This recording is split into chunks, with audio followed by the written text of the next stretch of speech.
Hello, it is I. It is Cole Weavers back at it again. Once again, having to adjust his camera. Why does it do this, I wonder? We did it all nice and close last time. Oh no, can I not adjust camera while I'm on stream? Well, that's unfortunate. Why are you not closer to my face? Why do you do this? I wonder.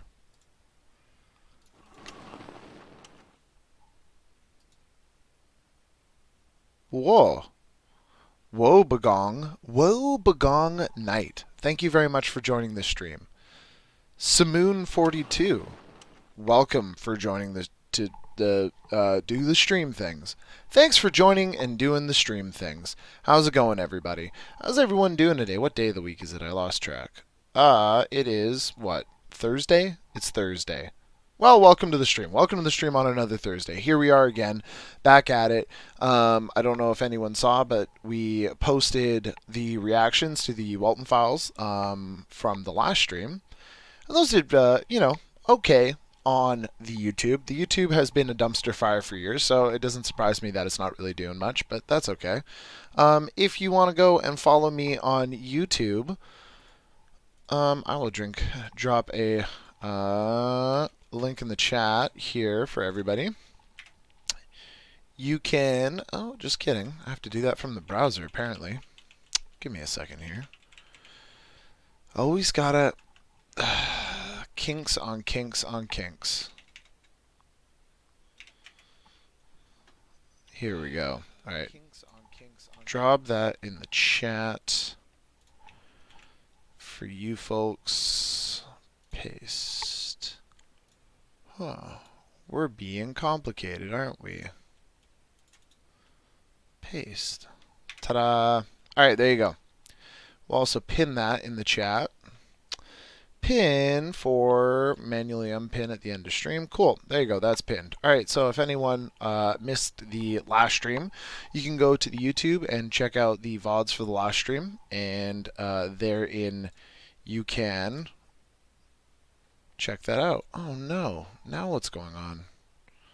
There we go. Now it's all working again. We got it all working again. Cool. I switched over to Streamlabs, and so I'm still trying to figure out this desktop application. And speaking of desktop applications, let's get pan.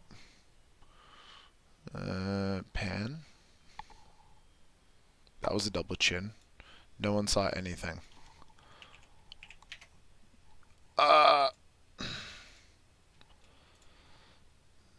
Hold up. Hold up. Wait a minute. Hold up. Wait a minute.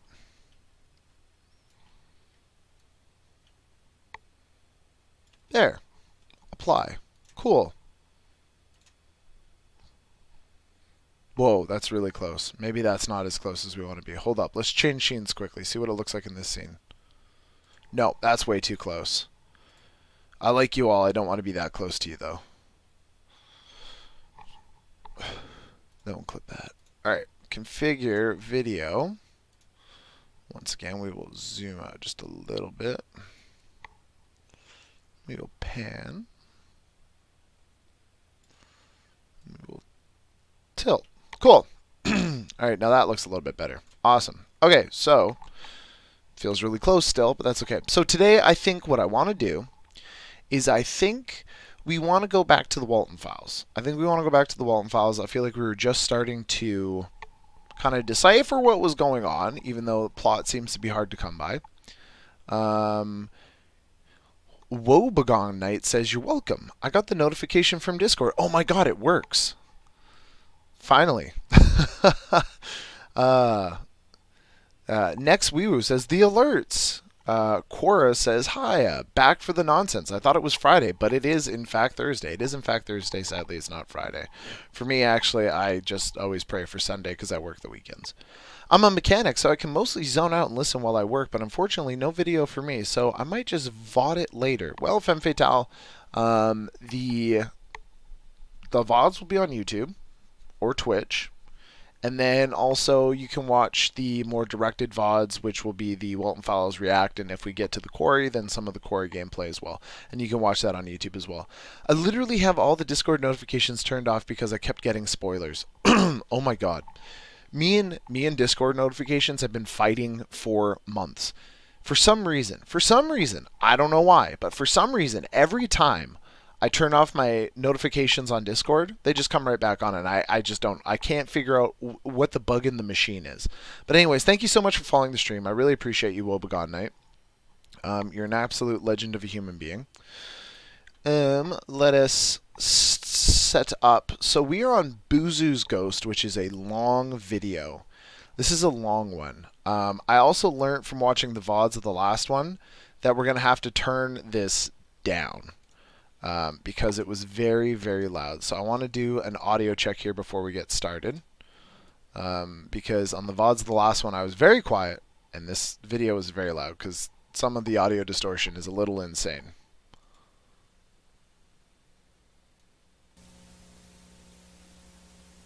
So I just want to test the... Hold up one second. See, it's loud as hell.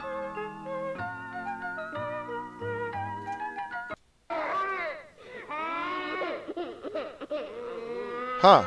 Is that a good volume, everybody? Is that kind of where we want it to sit? How did that sound?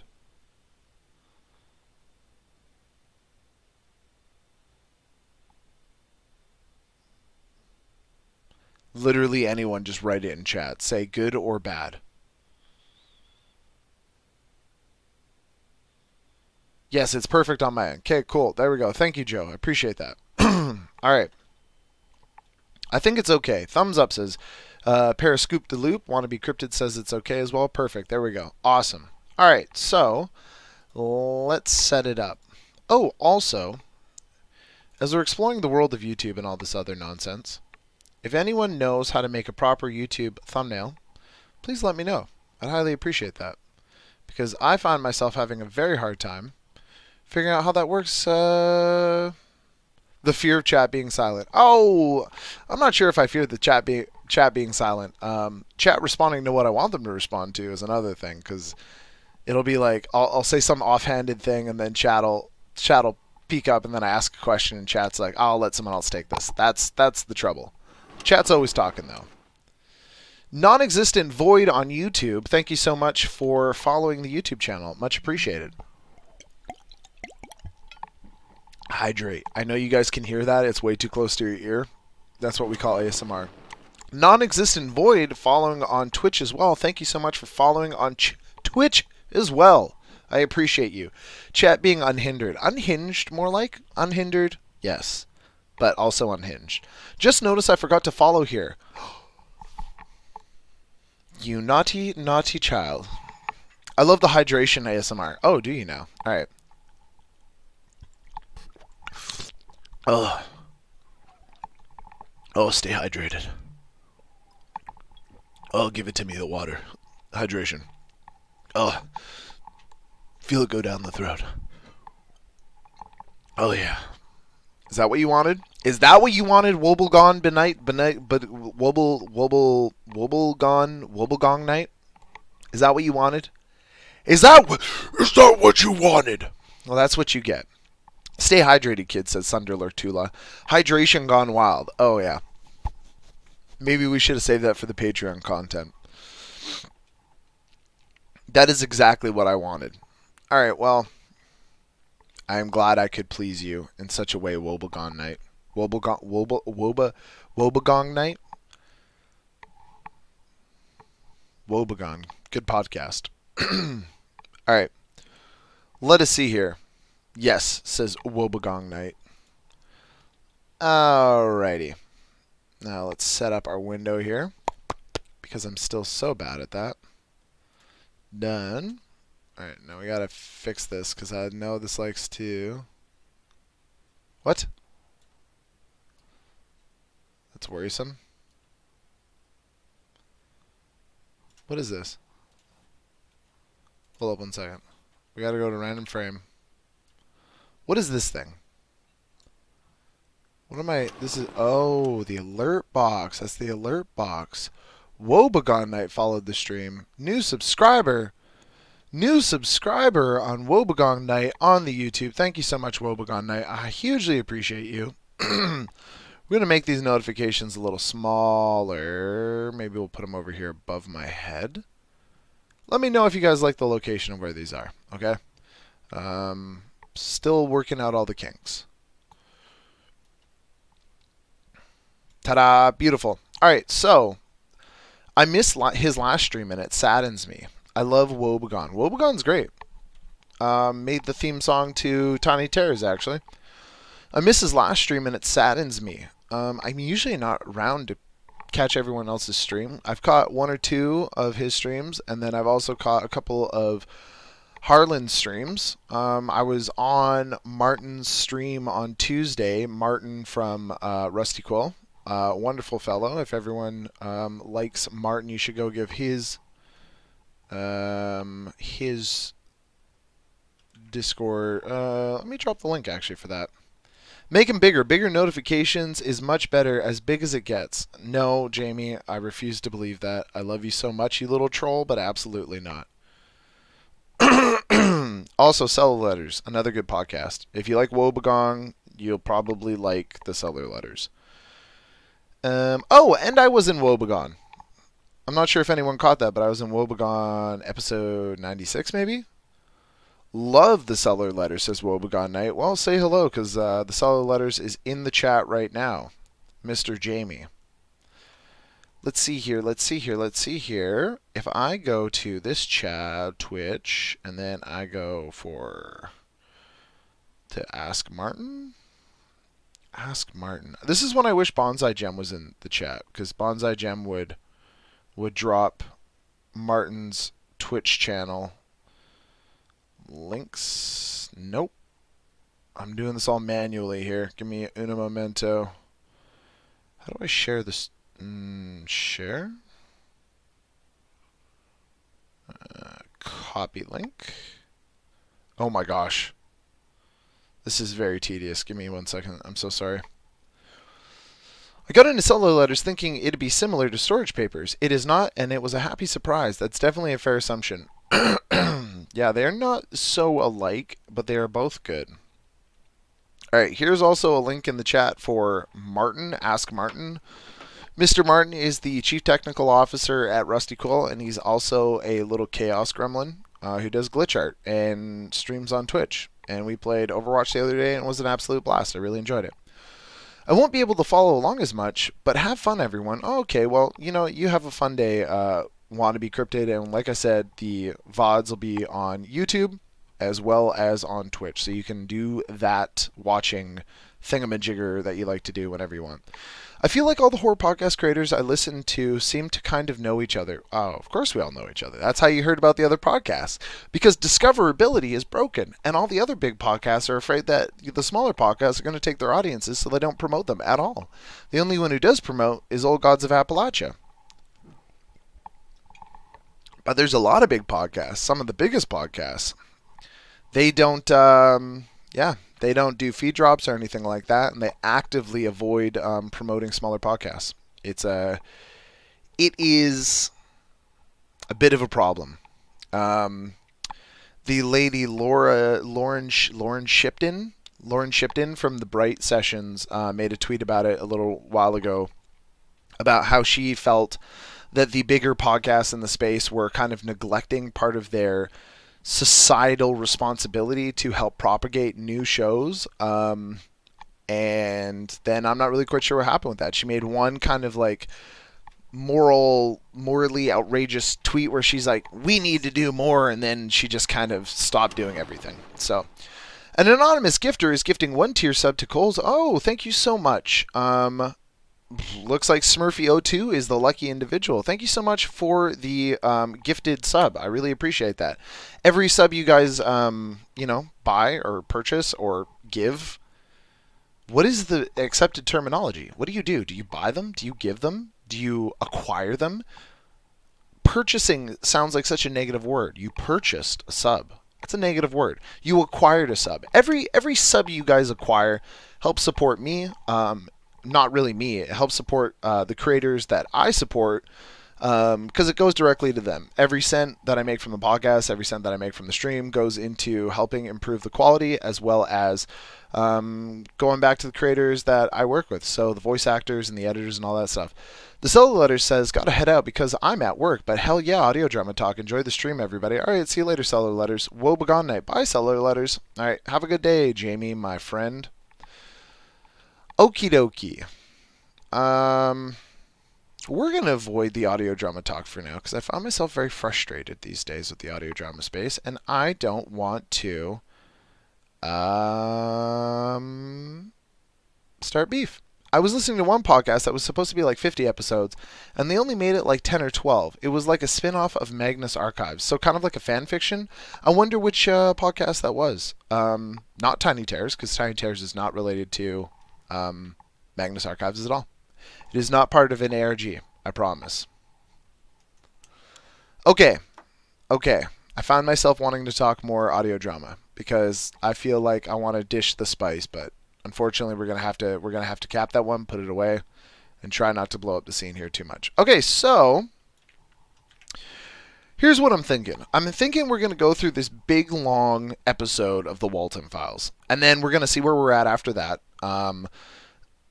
We might go through the second one because it's shorter. I think it's only 10 minutes long, but that's a lot of content right there. I want to be able to post those to YouTube. And then I think I might want to play some of the Quarry because I installed that. Now my computer is absolutely beastly. I spent way too much money on this new computer. And by way too much money, I mean it wasn't really that much money at all, but for me it was a ton of money. So we're going to try and utilize the juice that it's got. But in the meantime, before we go to the Quarry, I want to get through. Quarry is great, says Quora. I haven't played it yet, but I watched the first one, a few Let's Plays of the first one. What was it? Until Dawn, I believe, is the first one. The one with Hayden Panettiere and Rami Malek and all those actors. Yeah, I watched Let's Play of the first one, but I haven't played either. So I'm very excited to play the second one. I think they're great, amazing quality games. So it'd be really fun to play that. But yeah, let's just get into Boozoo's Ghosts. All right, so as we know the story so far, the Walten Files is about a Five Nights at Freddy's-esque sort of universe where there are a bunch of animatronic puppets and everyone is also a talking animal, and the animatronic puppets like to murder people. And there's this person called Pumpkin Rabbit, and Pumpkin Rabbit killed a couple kids last episode. Amy, Amanda, the blue wolf that I despised that did Ducky dirty. Yeah, they killed them. Okay, so that's where we know. That's where we're at so far. Okay, let's just get into this.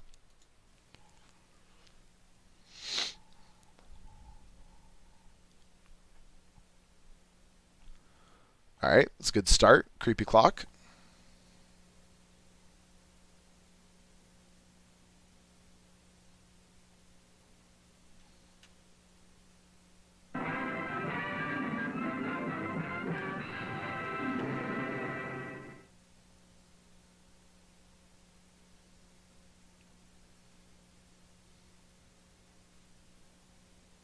Feature presentation.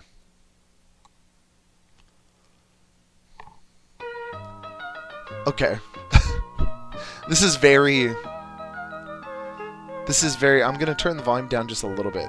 There we go. This is very reminiscent of the old Christmas cartoons.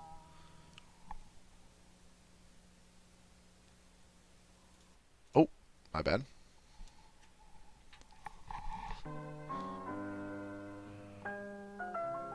Snowman, we're getting a couple creepy dolls. Turns into a baby goat, which turns into a rabbit. There's been a lot of rabbits in this so far. Hello, children. Today I'm going to tell you a new story. In case you haven't realized yet, this story is about Christmas. Oh, Christmas, what a wonderful holiday filled with colors and lights and joy.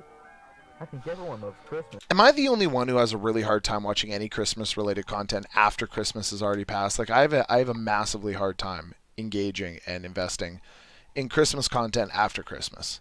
Like I actively avoid it and refuse to watch it. Like maybe I'm just a curmudgeon, but I hate Christmas content after Christmas. Yeah, woebegone night. I hate Christmas content. Even at Christmas time. Okay, so apparently woebegone night, you have taken it a step further than I have, and you avoid it all year round. I just avoid it at any other time of year apart from Christmas. Nah, me too, says Joe Mandasium. I don't really like Christmas stuff. Yeah, okay, well, hopefully this whole thing isn't Christmas, because unfortunately, I hate to be the bearer of bad news, but we have to get, this is analog horror. Either A, there's messed up faces. Two, there's kids making terrible decisions. And three, we have to go through every episode and we have to get all the minutia and all the tiny little details. Otherwise, we're not going to know what the fuck is going on. Because that seems to be the modus operandi for all analog horror. From the 23rd through the 26th, maybe the 27th. I will tolerate it for like 4 days. Yeah, that's essentially the same for me. I can't stand Christmas content the rest of the year. So the fact that this starts off as Christmas really is a bit of a downer, but we're going to have to choke it down. It's 39 minutes long.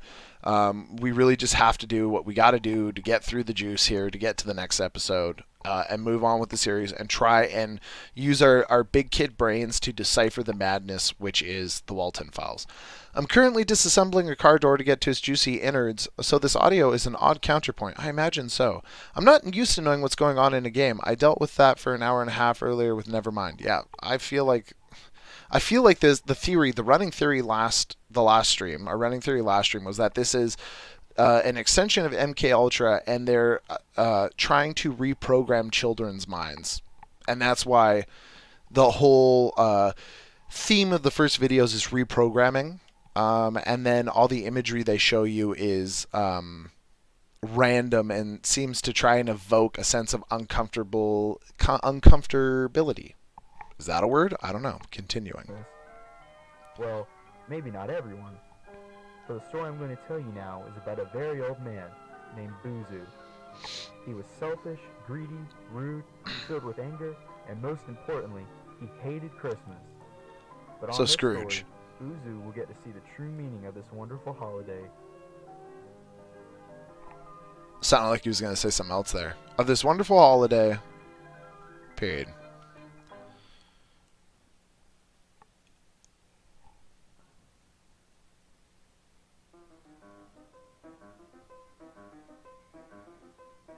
I wonder how long these take to make. It's a very nice and pretty toy shop. Everyone loved to go there. All the kids loved his toys. Okay, so interesting. I wonder what this means moving forward, because that's Ducky. That is undoubtedly Ducky. And what's the other one's name? The Blue Wolf's name. What was the Blue Wolf's name? Amy, Amanda? Oh, Amanda, no. What was it? Anyways, these two are from the last episode, so it's very interesting that now they're in this storybook. I wonder what that's going to mean.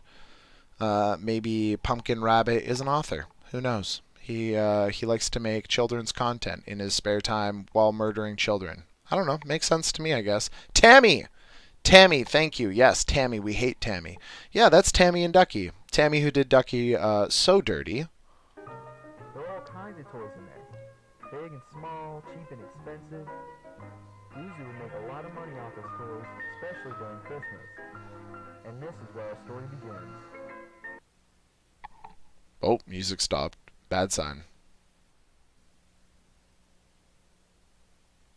Hey, we're in color now. Our story begins at Buzu's toy store during Christmas Eve. Fanny was cleaning the store as usual until all of a sudden... Is that the same wallpaper? Is the murder house at Halloween? Fanny said as she could hear her boss, Mr. Buzu, walking towards her. Oh no. Benny, you incompetent bunny. Did you break that mug? You hired a bunny to be your janitor. What did you expect, Buzu? You idiot. Yes, sir, but I didn't mean to. I can fix it. Can you? No. I'm gonna have to take this out of your payment. No, But no. sir, it's Christmas Eve. How am I supposed to feed my family now? Not my problem. Besides, I don't believe in all that Christmas garbage. Now get back to work. I don't pay you for nothing. You're not gonna pay me, sir. Get back to work.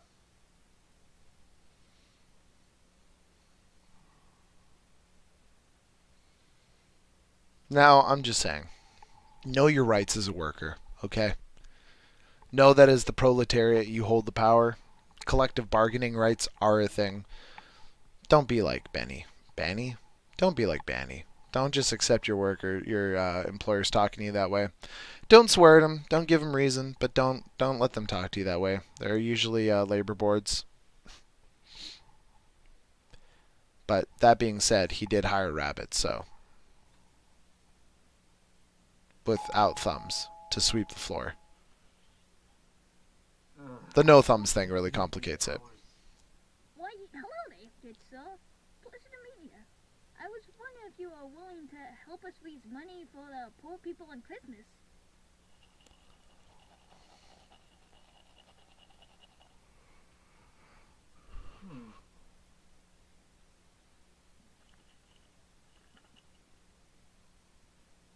Well, but you're not supposed to do that. This is my store. I can do anything I want. Besides, I'm not going to give a single cent for this stinking holiday. Is he British or not British? Make a decision. Joe Mendecium says, I need to learn how to do animation. I'd be unstoppable. Okay, Joe, I'm not really quite sure this qualifies as animation. I think this is like like just still frames that just kind of fade in between one another. And I think you're more than capable of already doing that as it is. So I think you should go out and do that right now, Joe. Make something cool. And then we can watch it on stream, and hopefully it has a plot line. Because this so far, I have no idea what's going on in the Walten files. I'm hoping the story starts to click together around this, like halfway through this video, because that's kind of like, there's not a ton of videos in the Walten files. Oh, greedy and selfish old man. I hope you know that. Yeah, get lost, kiddo. Well, Merry Christmas to you too, Jock. Merry Christmas to you too, jerk. You got him.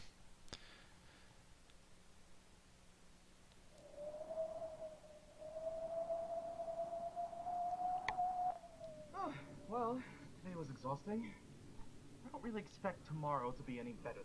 Why do old people always wear like why does every old person every old person in cartoons wear like some off colored cream clothing? I used to work with a guy at work who'd only wear like it all the colors of his clothes, and he wasn't. It wasn't like he could like they were nice clothes. He just always chose the same color, and it was this off white cream, and everyone used to call him Creamy Steve. Yeah, it was a good one. But anyways, yeah, no old people. Why do they always wear off colored like cream clothes? Why is that the thing? Like, you know what? I'm gonna color this. The animators always make the decision. We're gonna go like I feel like that's been lived in. And lived in color is off brown. Off white brown. So, God, I hate Christmas. We're going to call this guy Creamy Steve from now on. He's no longer Boozoo. I don't like the name Boozoo. He's Creamy Steve.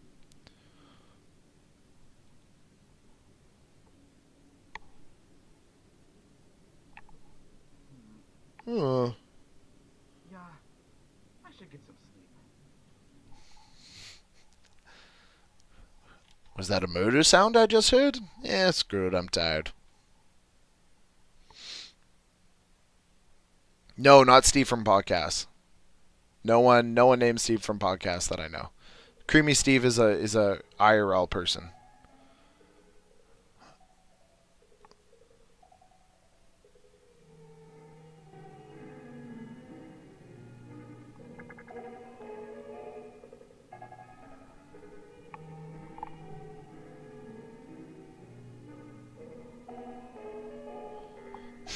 His eyes.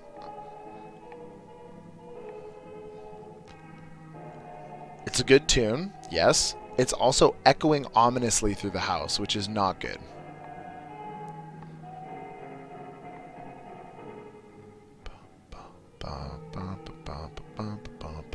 boom, boom. Creamy nightgown, man in a nightgown. I don't know anyone who wears a nightgown. A moo moo, a night moo moo.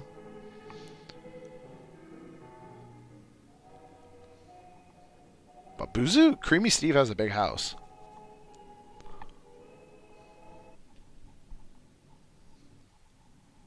Eyes.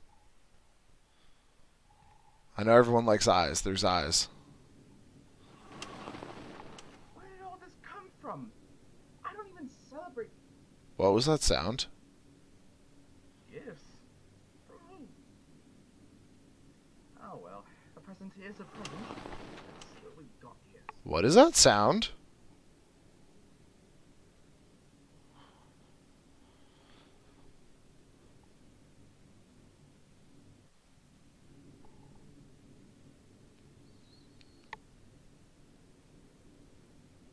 Who's getting Creamy Steve a gift? No one good. If you're a jerk and you come to a random present underneath the Christmas tree, a Christmas tree you didn't even put up, maybe don't open it. Maybe it's not meant for you. If it is meant for you, maybe you don't want it.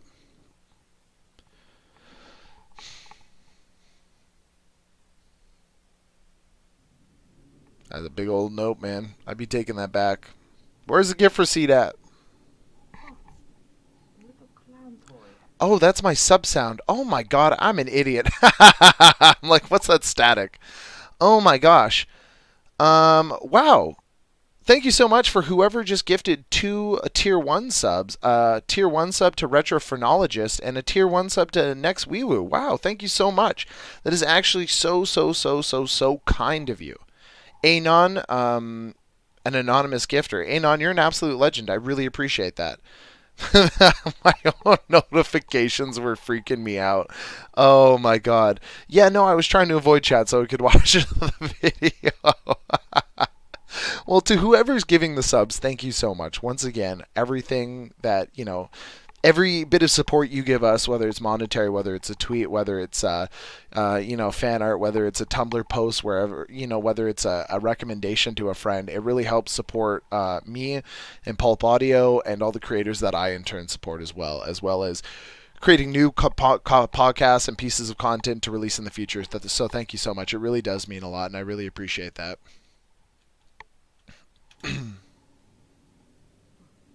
What the?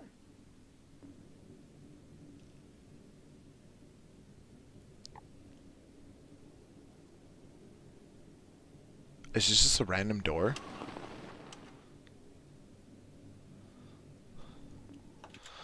Oh my gosh. Okay, see, here we go. Now I know what the sound is. Now I know the sound is subs, and you guys are going crazy right now. Thank you so much. What is going on here? Okay. Okay, thank you so much. I really appreciate the support. Joe Mandasium gifting 5 tier 1 subs. Oh wow, thank you so much. You've gifted a total of 10. Do you know that, Joe? You're an absolute legend. Gave one to Eku V. Oh my gosh, I just lost my place in the chat. No.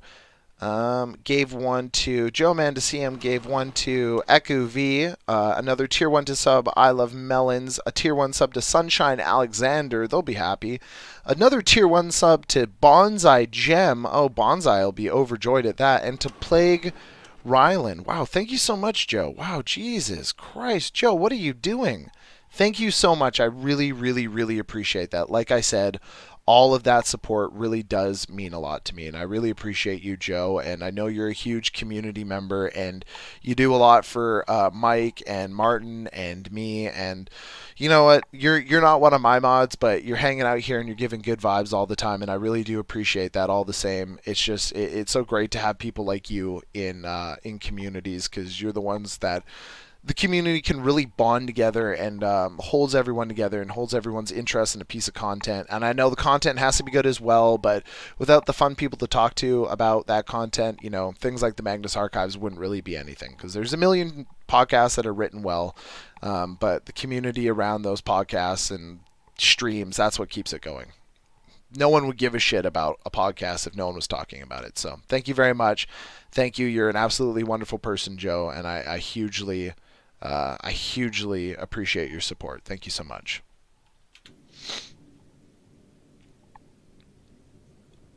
Boozu, though. Boozu. Screw Boozu. Boozu doesn't... Creamy Steve doesn't get anyone's support. He's a bad person. Is this some sort of prank? Because it's not funny.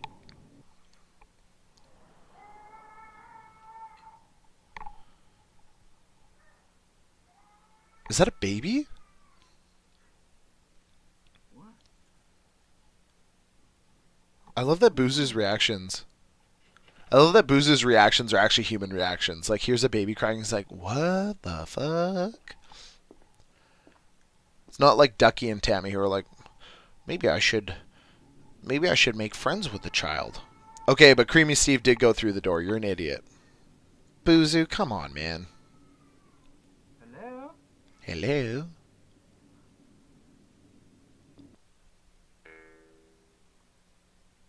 Another present. Hello. Come closer.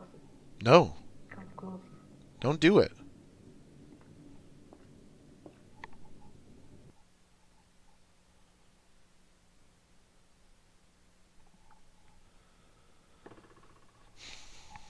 No, I'd be ripping off. Once again, if you're a jerk, no one's going to give you presents. Be self-aware enough to know that you're a jerk. No one wants to give you a present. No one wants to be your friend. This isn't a fairy tale. No one's going to be like, see the heart of gold if you're being a jerk to people. They're just going to be like, you know what? Creamy Steve is a jerk. And they're not going to give you a present. And if they do give you a present, it's probably a present you don't want. So maybe just don't open the fucking present. Maybe that's what I'm saying. How does this relate to anything we've watched so far, by the way? Sorry, I just got to pause. How does this relate to anything we've watched so far?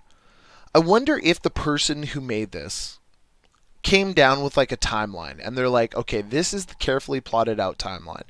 Or if it was a more of like shoot from the hip kind of thing, you know, where they're like just shooting from the hip, figuring out things as they went. They're like, okay, I have this character named Boozu and he's basically Scrooge, but I draw him so he's Boozu. And then some things are going to happen to him and then he becomes an animatronic. Is that sort of the vibe? Is that what we're working on? I wonder if there's anyone in the chat who does know all about Walten Files who's just like, "Oh, you simpleton." What are you? Why? I am the sad ghost of past dreams. I am here to show Past? I am the sad clown of spirits past. my friend. Christmas past. Why would you want to show me the past? Because you've been a bad person. What? You have stolen. You have lied. And you've been greedy and selfish, haven't you? I have not. Well, do not lie to me. I'm not lying to you. I don't want to hear you lie. Ooh. No, absolutely not. Why even entertain a conversation? That's what I always wonder. I always wonder, you know, why do these guys always entertain these conversations with the creepy murder clouds? I don't know. I wouldn't. You don't want to hear me cry. Oh my god, is this the same person who does that friggin' pumpkin rabbit voice? So let's do each other a favor and accept your regret. Let's do each other a favor and accept your mistakes.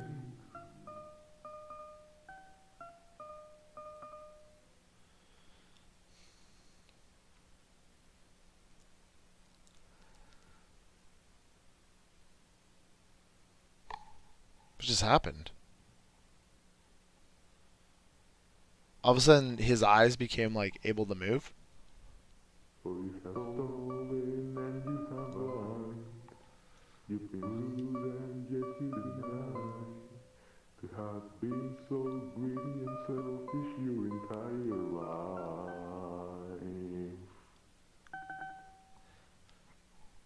What? You mean to accept did You- you start bad stuff, old miss? I don't need to accept Maybe any. it's because of your past.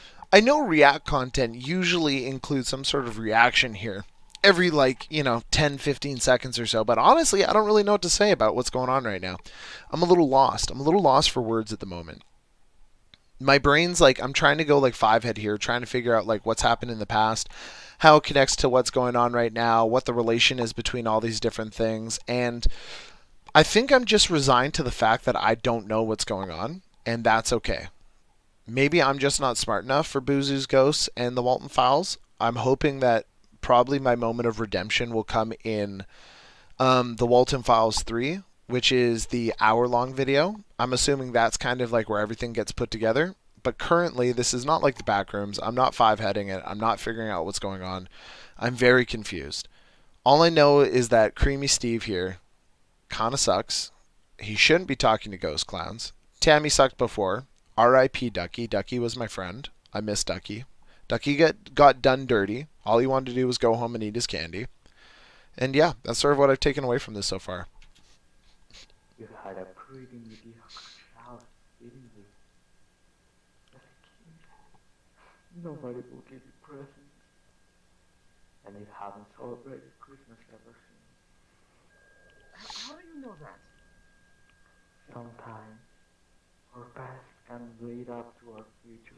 Live, laugh, love, Ducky. Yeah, live, laugh, love, Ducky. R.I.P. But there's still sometimes fixing mistakes. Listen. I don't have to fix anything. Stop lying. I'm not lying. Don't lie. I'm telling the truth. What the fuck? No. Oh. No.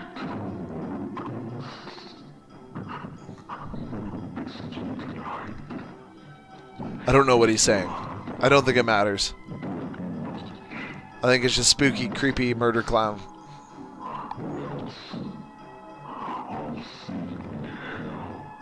I'll see you in hell.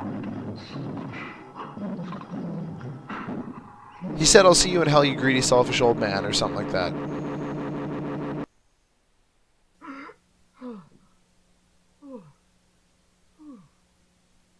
God. That was very scary. No kidding. Here's the thing. Working in podcasts, okay? Like, generally you have to find friends to kind of, like, get together and make things, right? You have to find an editor. Otherwise, you have to do it all yourself. But the constant struggle is always trying to find people who have similar niche interests to you, okay? Audio drama is a very niche interest, but also I feel like analog horror animation might be a bit of a niche interest. So the fact that whoever created this found other people to do the voices and didn't have to convince them too hard, as well as maybe some of the editing helped them put it together. I don't know. It looks like the animation's done by a few different people. So the fact that this person went out on a Tumblr or wherever and just found these people who were like, he's like, you know what, I got this great idea. Okay, so we're going to do FNAF, but instead of FNAF, it's different. And it makes way less sense, but also there's this guy named Boozoo, and Tammy kills Ducky, and then Pumpkin Rabbit.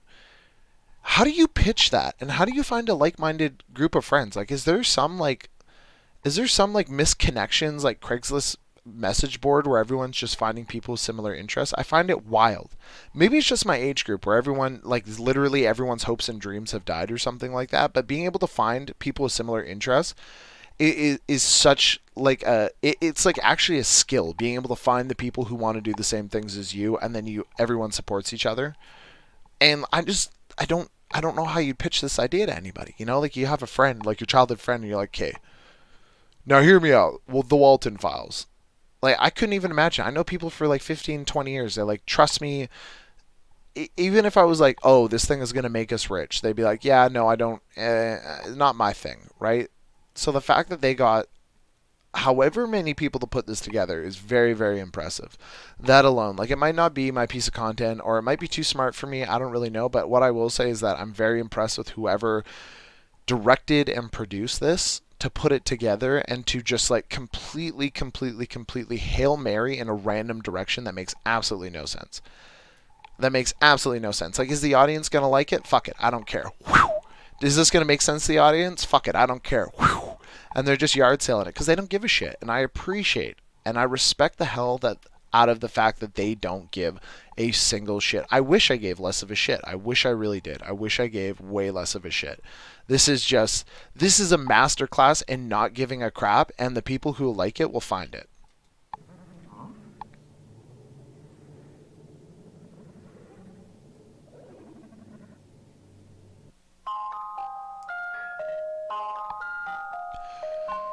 Sounds like the last stream where the door's doing weird things.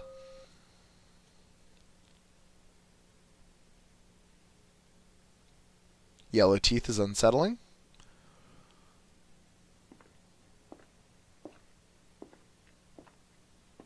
I probably wouldn't, Creamy Steve. Oh, you're still gonna? That's okay. You go get it. Go get it, King.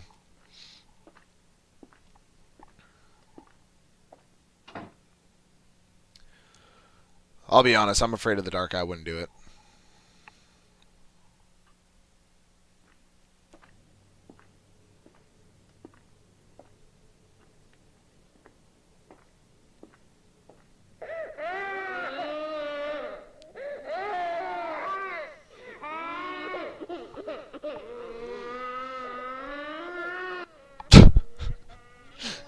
A quick little boot, just off into the darkness you go. Kick it right in the teeth.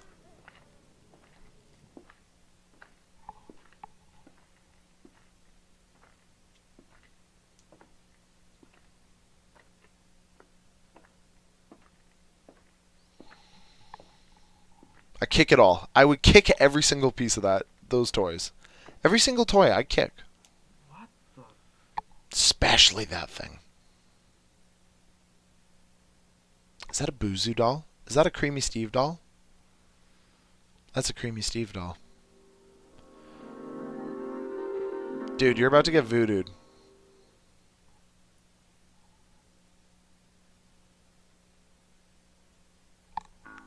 No.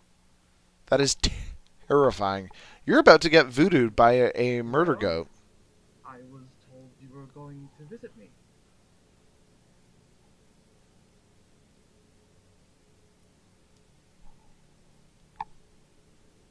I'm just waiting for the voice.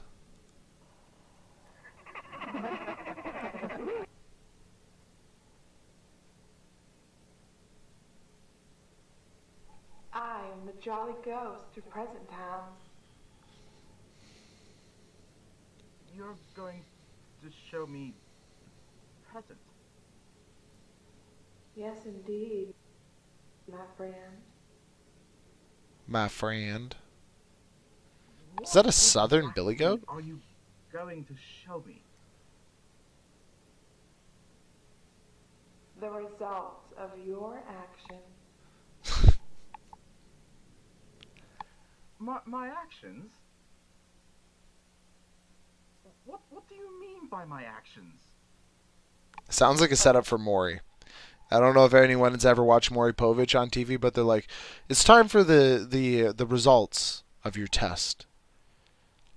Boozoo, you are the father. You know, like one of those scenes. It's kind of what it sounded like. Old man. Old I man. am your mirror, the reflection of your own flaws, the living representation of your own greed. Except I'm nowhere near as ugly. Oh. Well, what is it you want to show me? I have many toys. Okay. This one is my favorite. It doesn't look like something you buy at Toys R Us. Come on, don't be shy. Press the button. This one?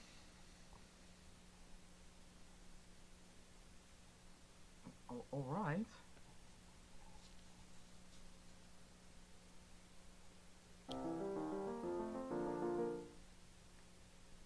Looks like cute teeth.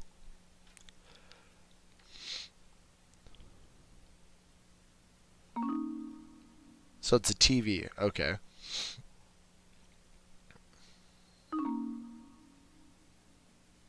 That plays xylophone sounds. It's a Christmas tree. Okay. And now there's a little family. Oh no, the family that won't be able to pay for the Tell me, food. Buzu, what do you see? That's Benny. Benny. Yes, and look at that. The young lady has nothing to feed her brothers. She doesn't even have anything to give them for Christmas. All because of you. You selfish No. piece of shit. I didn't mean to. This isn't what I wanted. Doesn't matter. She literally told you. What do you mean this isn't what you wanted? This is exactly what she told you. She said, "Sir, please, I'm a bunny rabbit you hired. Poor hiring practices, but here I am and I'm doing my darndest and I don't have opposable thumbs, yet you gave me a spherical rod to hold, known as a broom, and I'm supposed to wrap my tiny little bunny paws around it. Instead, I'm sticking the dowel between my bunny pads and I'm trying to swivel it back and forth to sweep your floor. And then I knocked a cup off the... It's just not fair." You knew exactly what you were doing, Boozy, you son of a bitch. They'll all be dead eventually if you keep wasting your life away.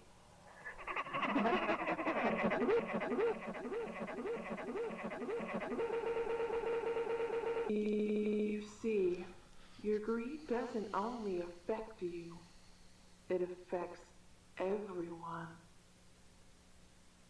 But I never wanted this. Doesn't matter. Your actions have already affected them. Dirty. Eventually, Just like dirty, everything weird, will be gone, sooty-looking as face. it should. It's a beautiful cycle of self-destruction. Those do look like Spider-Man You've arms. already wasted most of your time. You should think about what to do with the little time you have left.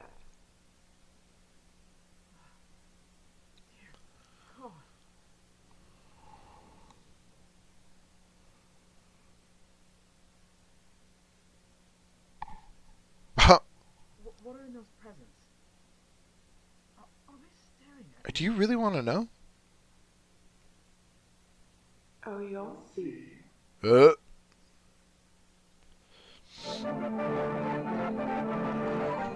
Huh. Okay. Spider-Man does whatever a spider can.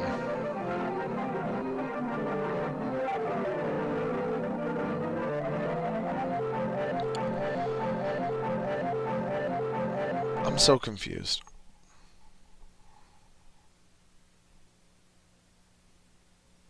Are we gonna open the box?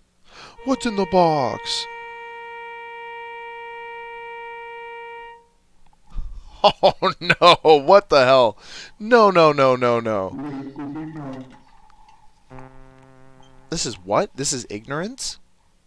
I think it said this is ignorance.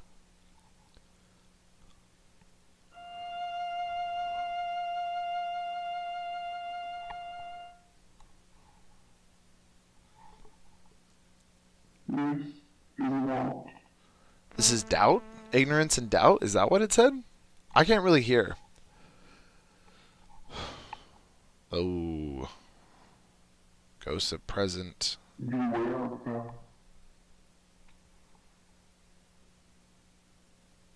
Are they okay? They all die. You're killing them.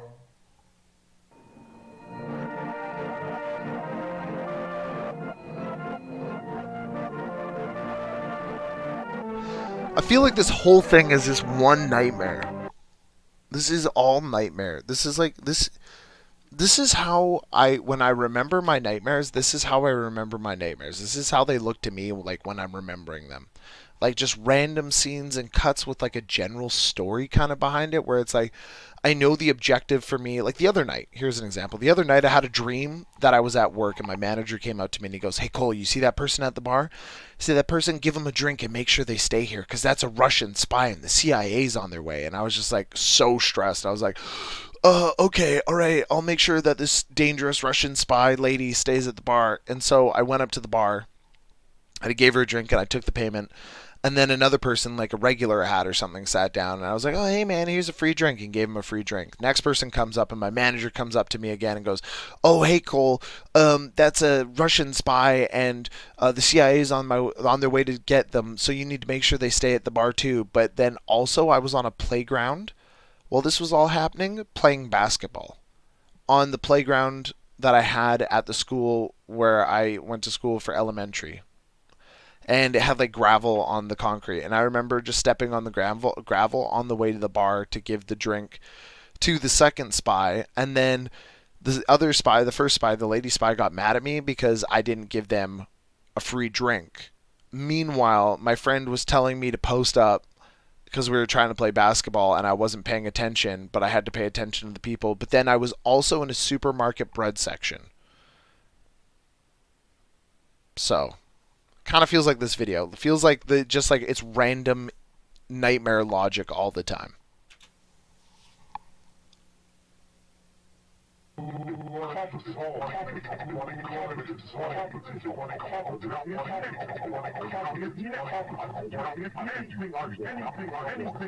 I can't hear what they're saying. I don't think it matters what they're saying. It's too distorted. Just so you guys know, you're not missing anything.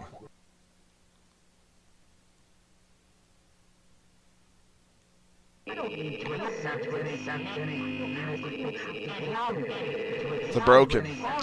Just broken toys, man. It's not funny anymore. Please stop it.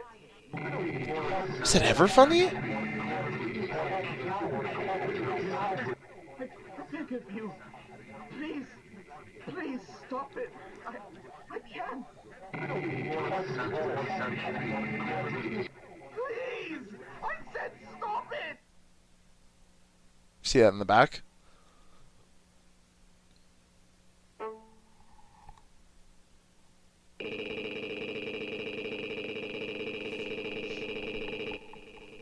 you okay? Oh, What's happening to them? you're killing them. That's my guess.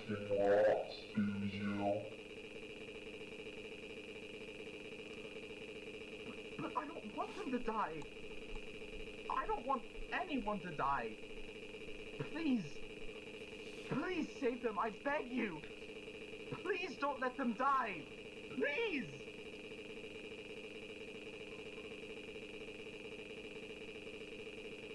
Your actions are out of my control, old man. Your actions are out of my control, man. My turn. Oh my god.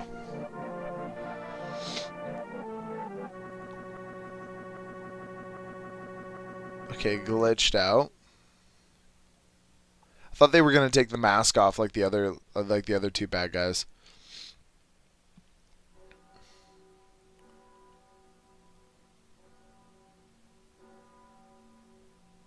Oh God, please, no.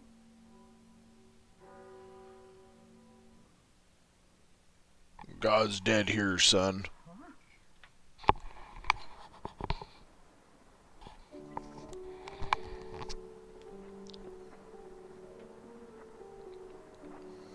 Oh, Perry, don't go. Stay. Stay for the creepy, weird Walten files.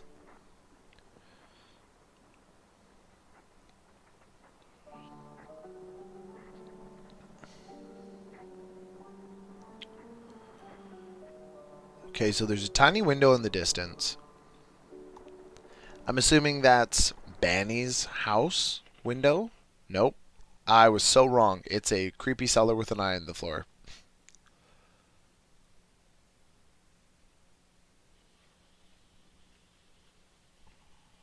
with a dragging sound. That seems to be getting closer.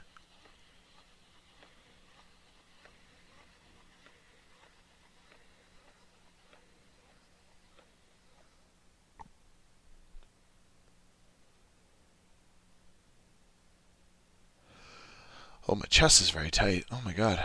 Is that Banny? Is Banny the ghost of ghost of Christmas future?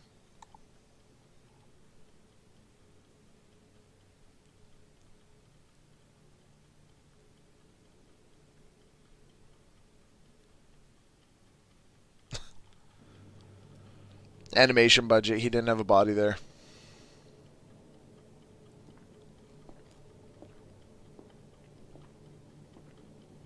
Remember, if you see a creepy eye run, says want to be cryptid. Yeah.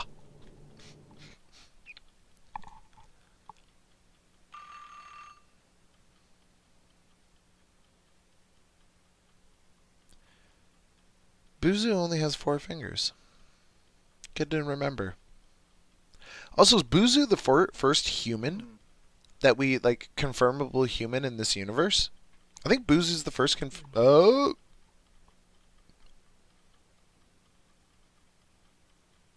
Hello, Buzu. The voices, man. Are you the third ghost? I am mortality. But I'm not ready yet. Please.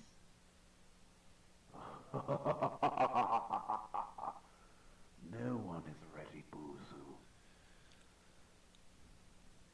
Please. Oh, Buzu. Oh, You Buzu. still don't understand, do you? No. No, I don't. Why don't you tell me? Why don't you tell everybody what's going on right now here, Mortality? I would love to. I have no idea what's going on, Mortality. Please enlighten me, as well as Creamy Steve here. Tell me what's going on.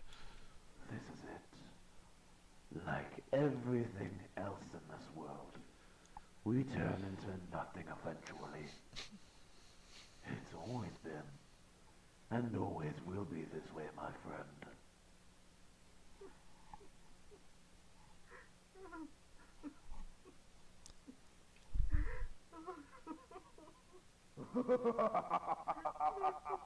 Oh, and what a life you've lived. Constantly running away from me. Running away from your He looks like the dog with the little nose that's supposed to be Rudolph in Nightmare Before Christmas. problems. Running away from even yourself. I'm sorry. It's far too late for that, old man. You're running out of time. You're old and there's no chance of redemption for you because in internet FNAF lore we do not give second chances. Because if Twitter's taught us anything, it's once you do one thing or say one thing I don't like, I shall forever condemn you to the pits of hell. Reminds me, we don't have any more time to wait. For you see, your future awaits behind this door.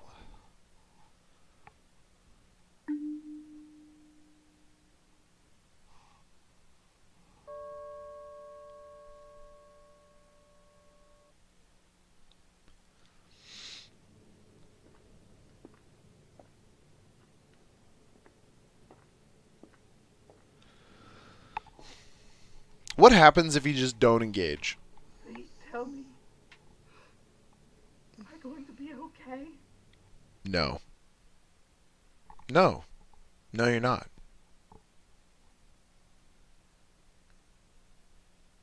I'd just rip off the Band-Aid.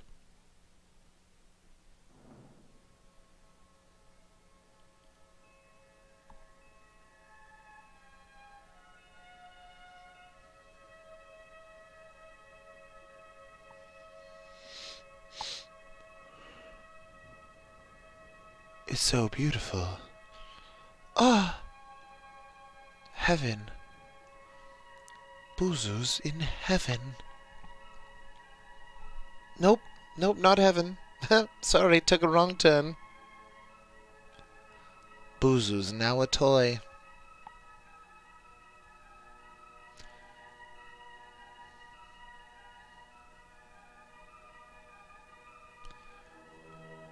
I'm gonna watch film. We're gonna watch Film Theory's video on this after we're finished, because Matt Pat's so much smarter than I am. Oh, thank God. Everything's back to normal. Oh, everything is okay now.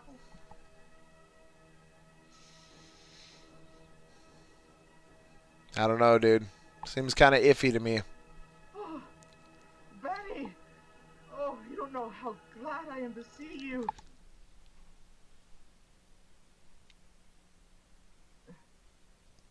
Benny? Oh. Oh. Hey, boss. I was wondering where you were. It's good to see you're okay. Oh, there it is. Benny? Benny? That just gave me the creeps. That just gave me the chills.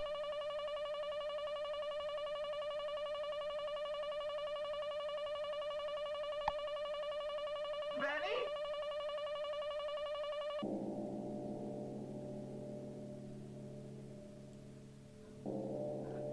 What's going on?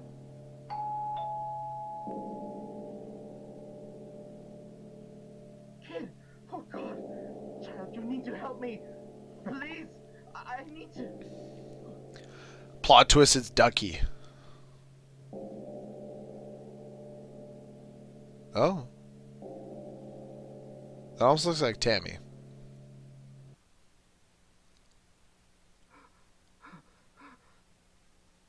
What? Ebenezer What does Buzu. this mean?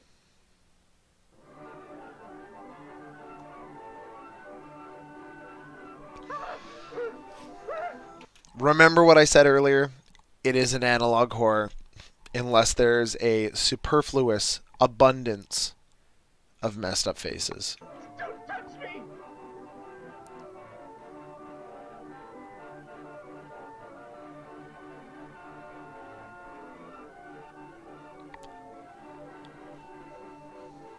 Alright, so we still got a bit longer in the video here. Another 7 minutes. Oh my gosh. Just a bunch of pictures of himself. You know what? We can only aspire to that amount of self-love, you know? I wish I walked around the world enjoying myself as much as Ebenezer Buzu, Creamy Steve himself enjoys, you know, his own company. We should all aspire to that level of self-love. 2023. Goals.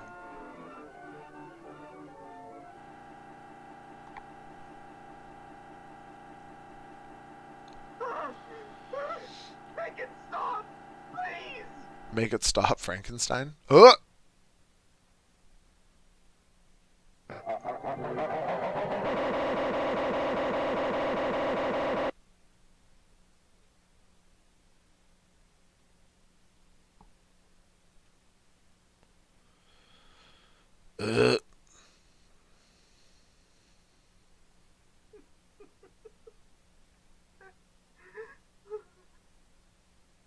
I just want to go home. Oh my god. This is it, my friends. The results of your ignorance led you to where you are now. That is actually kind of scary. Character design, not gonna lie. Let me go. Hello? Is anyone here? Oh! Here's my... Okay, this is my chance. This is my chance to sound smart. Okay, so remember the name Sophie? They're like, where's Sophie, where's Sophie, where's Sophie, or something like that? At the end of the last episode? I think that might be Sophie. That's my call.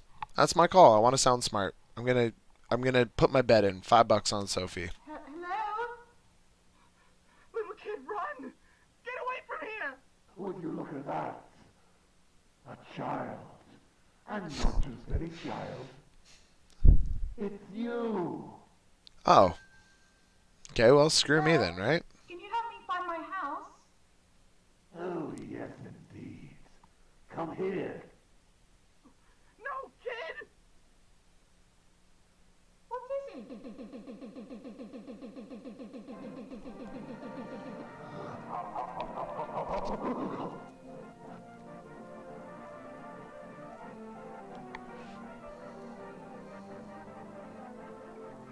Dad, please, you need to help me. Is it? This is the clown from before, right? Oh no, it was in the box. It's not from the last video. It's in the box.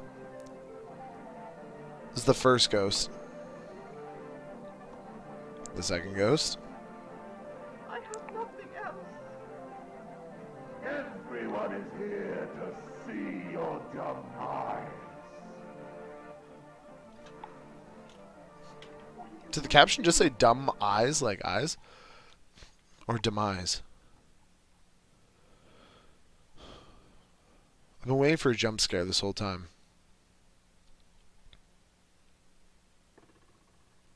A last present for Ebenezer Boozoo, a.k.a. Creamy Steve. Creepy clock again. Time's up, Buster.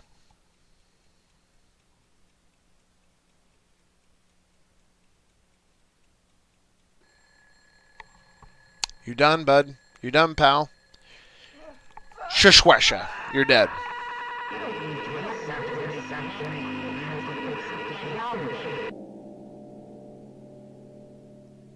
That's a scary visual.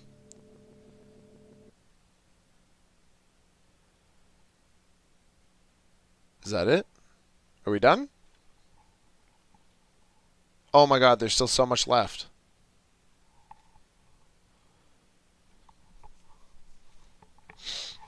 Okay, what's going on now? Creamy Steve got iced. Is this the Creamy Steve funeral?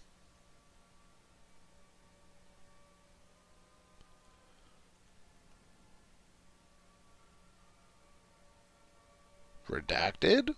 It's always a good... Too violent? Too gory? Oh, this is a funeral, isn't it? He's like laid to rest. Boozoo was found like this the next day. Oh, in his bed. Nobody could find an explanation for his tragic and somewhat mysterious death. But he was gone, and thus our story ends. Hope this teaches all of you little children a lesson. Be nice and always think about others. You wouldn't want 3 ghosts to visit you during Christmas, would you? Of course not. Hope all of you had a fun time listening to the story, and I'll see all of you some other day. Goodbye, and Merry Christmas. Huh.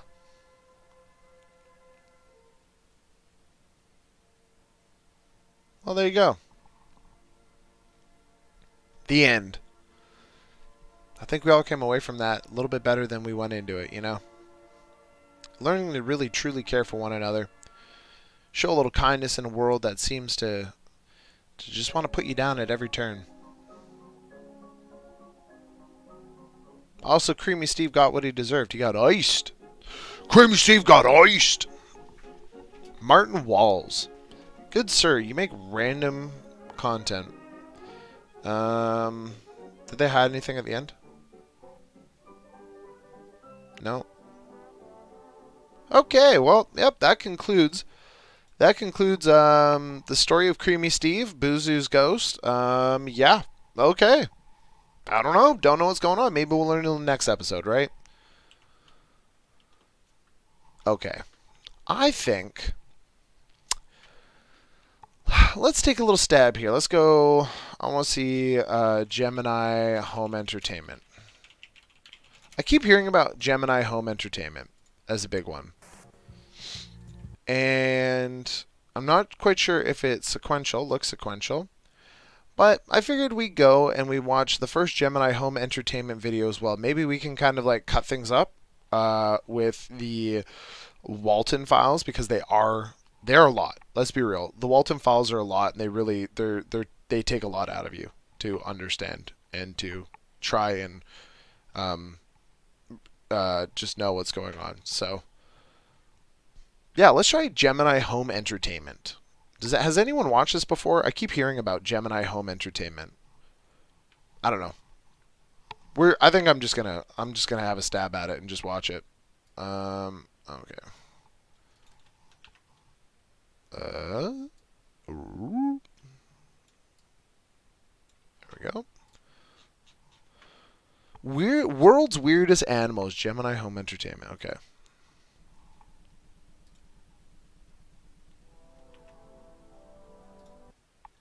Okay. So first off, I would like to say that I know absolutely nothing about this. Once again, all this analog horror stuff, I stay off of all the fandom wikis. I stay off all of the subreddits about it. I stay off all of it. I don't want to know anything about it. I just want to go in completely blind.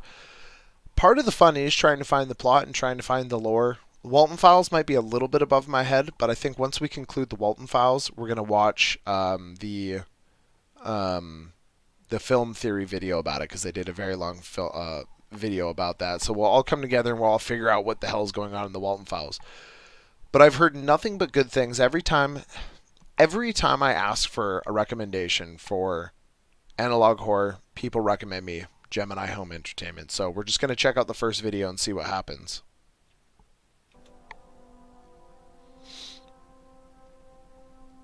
Very reminiscent, very nostalgic home screen there.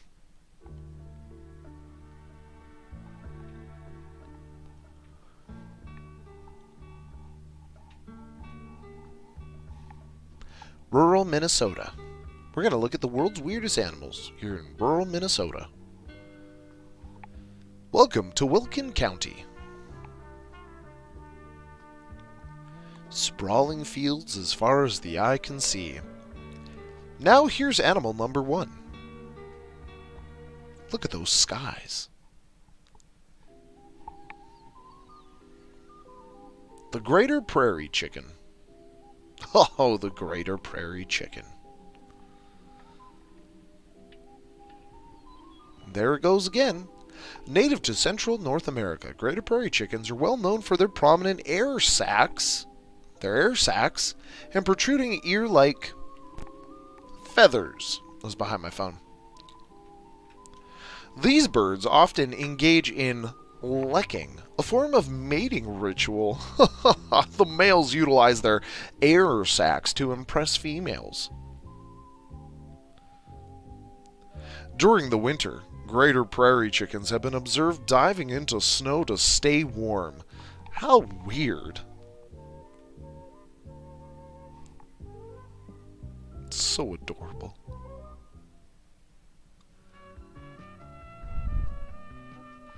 Now, follow me to Clay County, where we're going to check out animal number 2. Once again, flat as can be. Literally nothing to look at as far as the eye can see, but my oh my, that sky. It looks like I'm just going to fall off the earth, doesn't it? Our second animal today here at Gemini Entertainment's World Weirdest Animals is the burrowing owl. Look at those legs. Look at those legs. Look at them chicken legs. Once found all over the Americas, this small critter is now far more elusive. As their name suggests, these owls create large burrows for their nests instead of creating ones in trees.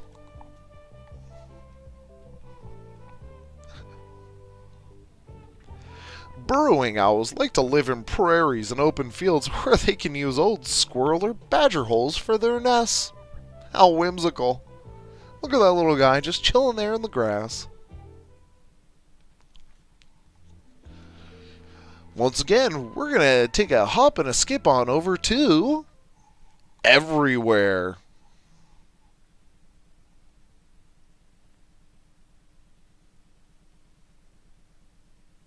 Everywhere? Once again, here's the same old stock footage of absolutely nothing as far as the eye can see. The reality of most people who live in North America. And our third animal is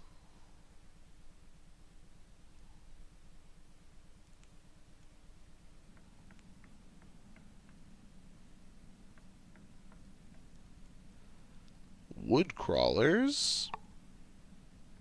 The wood crawler? Found all over North America, these animals are excellent hunters, being able to tread most terrain without making a sound.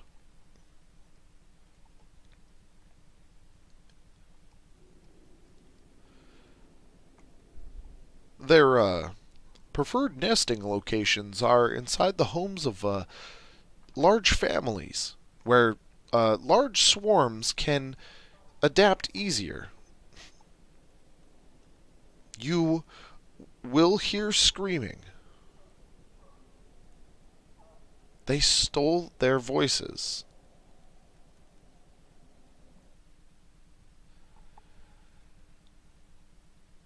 Burn the bodies, lest they stand up again.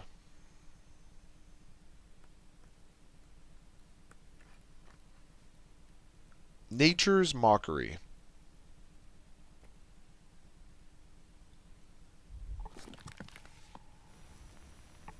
Oh, hell no.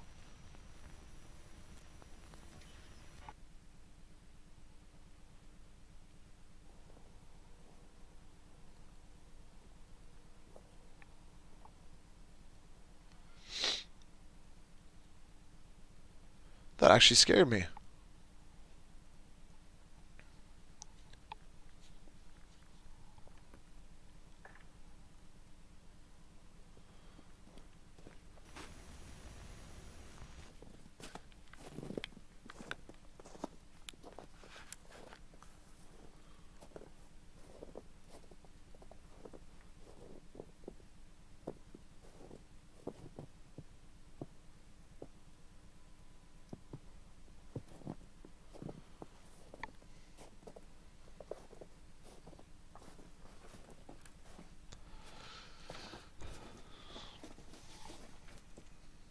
I don't know. I'd stay away, bud.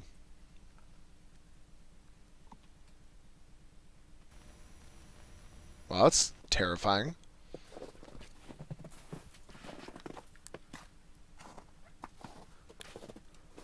Oh my god, those wet snow footsteps.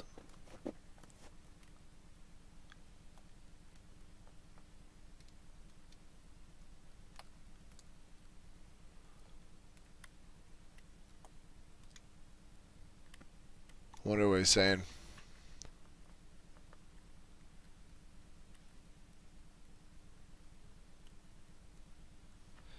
Fake people.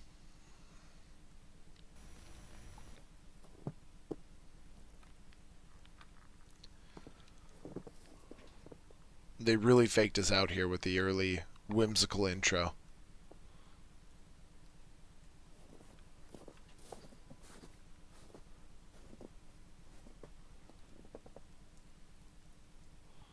No. This is why kids are terrifying. Imagine having a kid and that thing just like, and your kid's just like stalking the house all night. They just do weird stuff all the time. Kids do the weirdest things.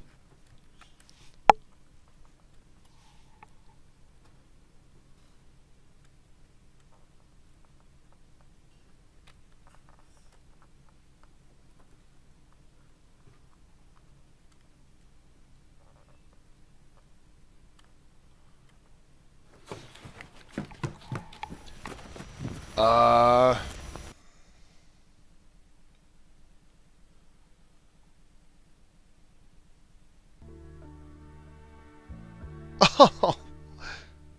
And that was the world's weirdest animals. Thank you for joining us today's Gemini Home Entertainment programming. I hope you learned a little bit about our weird and wonderful world. Okay, well, yeah, that was a thing. Oh, hold up. Hold up. Wait a minute. All right, so I had chat down the whole time. I want to see what everyone thought about that. How did everyone like Gemini Home Entertainment? Invited for some coffee, hug, just a nice little guest. Twitter bots. Want to be a final girl so badly. Creeper in your home. Blah, blah, blah, blah, blah, blah, blah. Sorry, scrubbing the chat. I wasn't looking at chat. Yeah, kids can be creepier than most monsters. Absolutely. What if kids were the true horror all along? They absolutely are. I will steal Alex Olive's right of his tacos. I know where he lives. Why are you putting olives in your tacos, man? All right, so that is terrifying. That was actually really good. I really enjoyed that. I think I like Gemini Home Entertainment. I gotta say that was quality for me. Y'all put olives in tacos? Olives do not. Olives 100% don't go in tacos. If you're putting olives in tacos, I can't support you or anything about that. Can't confirm. My kids terrify me. Don't bully me. Lol. Oh, you actually do. You put your olives in your tacos. You put olives in the tacos. Put them olives in the tacos. Alright, do we want to watch another Gemini home entertainment video? I wonder. Let's see what they got here. Gemini home entertainment. Videos. Storm safety tips is the next one, and it's a short one. Oh, we can do maybe one more. I think that's a short one. That's nice and short. That was actually pretty fun. I enjoyed that. Where's my Streamlabs? There we go. Yeah, I think I enjoyed those. That first one was really good, actually. I like that it actually tried to scare me instead of just like slowly creep me out. Yeah. All right, let's see here. All right, so this one is called Storm Safety Tips. Once again, this is Gemini Home Entertainment, Storm Safety Tips. We watched the first video, which was the Weird Animals video.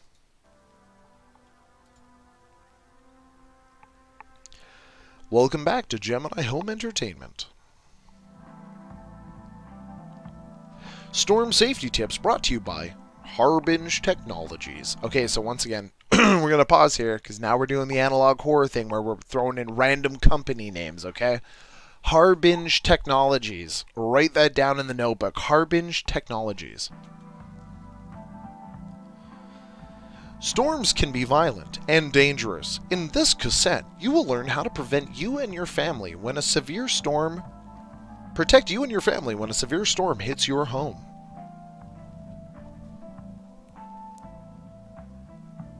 Part 1. Prepare in advance. You don't want to get caught in a storm unprepared. To prepare your home in case of a storm, follow these steps. Step 1. Reinforce your home. This may involve improving structural support, replacing roof shingles, or fixing any possible leaks. Step 2. Install an early warning system. This will allow you to know beforehand if a storm or other danger is approaching your home. Recommended albedo alarm from Harbinge Technologies. Damn it, I told you. They're doing the thing where they're naming a random evil company now. Harbinge Technologies.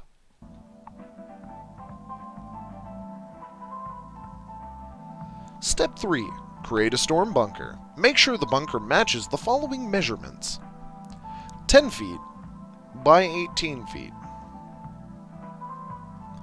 Create concrete foundation at least 8 inches thick. In the center of your bunker, install a large aluminum hemisphere, 4 to 5 feet. Place shortwave radio next to hemisphere. Recommended timber radio from Harbinge Technologies. And there's a diagram. Okay. Only turn on radio in the event of an emergency.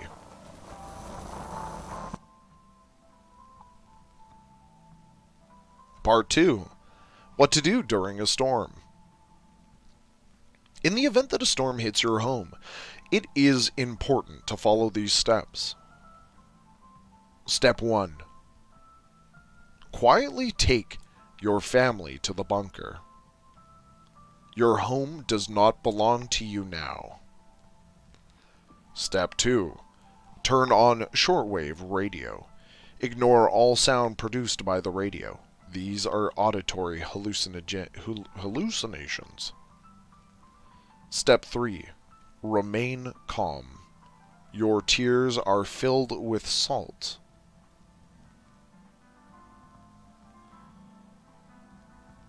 Part 3. After a storm. If you believe the storm has passed, carefully leave your bunker to survey for damages. If your house has been severely damaged, check for movement inside. Do you hear the chime? You are safe. The storm has passed over. Look to the field. Do you see lights? Return to your bunker.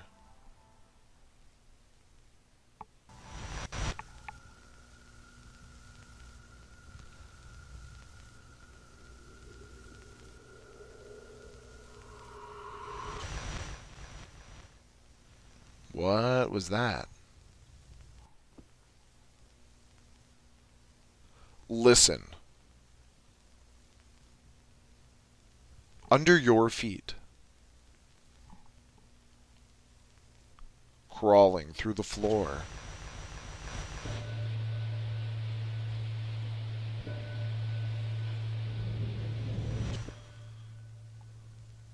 That's...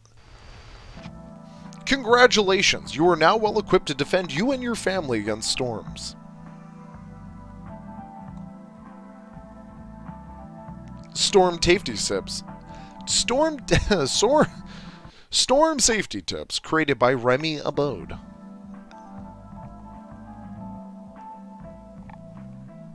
This has been another presentation by Gemini Home Entertainment. Okay, so, alright, I'm not gonna lie, I really like these so far. Like, I really like these so far. The first and the second one have both been fun. They both had a really good twist to them, comparatively speaking. Oh, I enjoyed that, said Joe Mendicium. Yeah, I really enjoyed it too. Does everyone like, I'm curious, for the people who are here, compared to the Walten files, are we enjoying these? Do we enjoy this? Because I'm really enjoying the Gemini Home Entertainment. I'm wondering if everyone else is enjoying it as much as I am. Yes, yes, says Smurfy. That's good. I like these. I like these very much. Okay, cool. I think we're going to do one or two more, since they're so short. Like, it's... Like, half of Gemini Home Entertainment is the equivalent of that Buzu Ghost video that we just watched, which took forever to move through. Okay, let's see here. What do we got? Okay, artificial computer learning. That's the next video. Pause. Alright, so, the next video up in the docket. There you go, sorry. Alright. Next video up on the docket, we're learning all about artificial intelligence with Gemini Home Entertainment, who have taught us so many things so far, like how to protect our home during a storm, and also the wild and wacky animals that inhabit our world. Let's go. Welcome to another Gemini Home Entertainment presentation.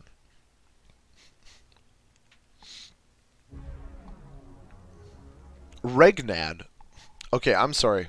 I think we're going to have to pause here for 2 seconds. I will literally be right back. I need to, I'm like congested and I need to go to the washroom and blow my nose. I apologize. I also apologize, yeah. Maybe I won't do that. No, you know what? I'm not going to do that. I was going to run an ad. Screw it. Let's not run an ad. We're having fun. Let's not ruin the fun, right? Okay, I'll be right back.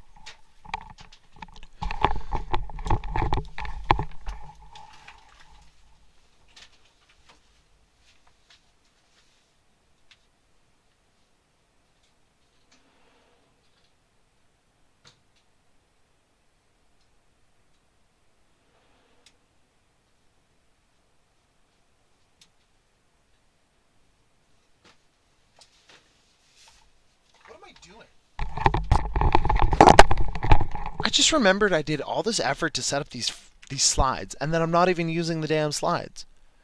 Yeah, be right back. There we go. Haha! Now we cool.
back.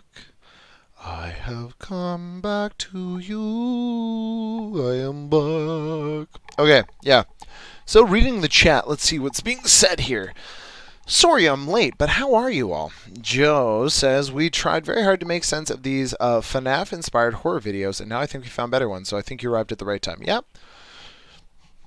Yep, I'd say that about sums it up. They, my brain hurts watching them, and I don't know what they mean if they have a plot at all. So, and then everyone's passing around Sunshine Alexander's olives. Okay. All right. Olives. Fun. All right, we're going to turn the volume up a little bit on this one because I feel like these are slightly quieter videos. All right, so we're going to go back. We watched the first two Gemini Home Entertainment videos. And if you weren't here for them, don't worry. You'll be able to see them when I upload them to the, what's it called? YouTube channel, which is pinned at the top of the chat. So you can follow along on the YouTube channel. If you follow along on the YouTube channel, those will probably be uploaded within the next 24 hours. And that's kind of where we're going to be dumping all that sort of content. Also, if anyone knows how to make a proper YouTube thumbnail that actually looks good and doesn't look like a piece of shit, please let me know, because mine look like a piece of shit and I would like them not to look like a piece of shit. So Alexander says, sounds both kinky and illegal when said like that. Honestly, there's a lot of things that sound both kinky and illegal when you say them in a special way. Also, I have no idea what you guys are talking about. You guys are crazy. I deserve olives. Oh. I deserve your olives, Alexander. May Smurfy get olives. Oh man, this is just all about olives. Okay, well you guys are talking about olives. I'm going to get through this contact. This is exactly why you can't have them. Yeah, as you guys are going... Yeah, as you guys enjoy yourselves with your olives, I am going to continue moving through Gemini Home Entertainment. I think I might watch maybe one or two more because they're really fun. Yeah, right. Cool.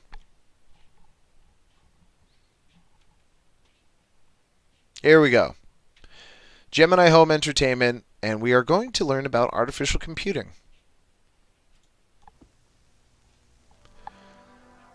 Welcome back to another Gemini Home Entertainment presentation.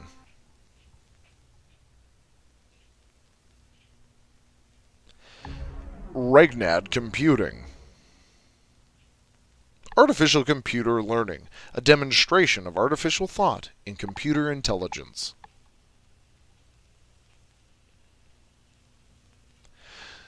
Regnad Computing. Brief background. For the past 4 years, Regnad Computing has been developing artificial computer intelligence using new revolutionary methods. These methods have led to produce the world's... Oh, no, I don't read fast enough. These methods have led to produce... Nope, still don't read fast enough. Didn't click back far enough. These methods have led to produce the world's most advanced artificial intelligence to date.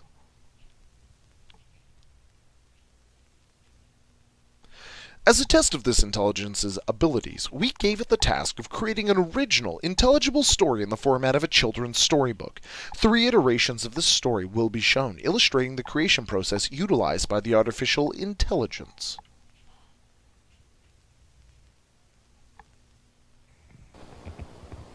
Iteration 1. Jack leapt over the river. Mary to follow, together. Travel, follow, the secret. Jack the river, it is dead.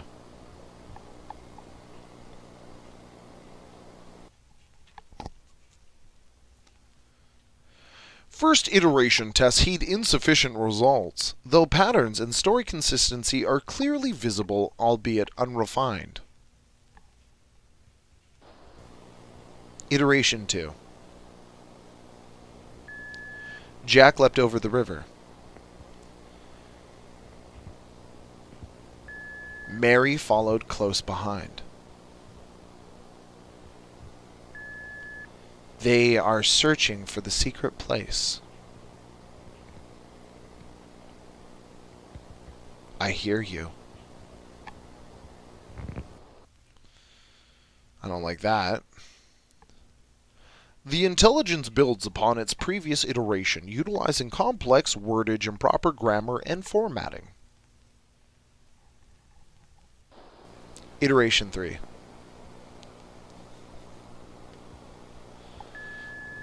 Jack leapt over the river.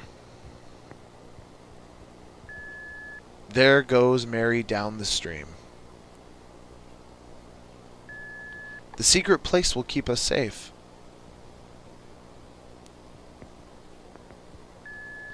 The river flows, but not with water.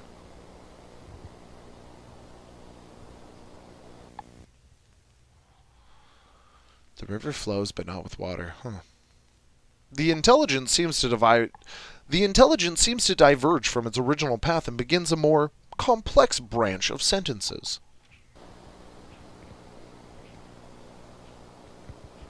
Iteration 4. Jack heard it again.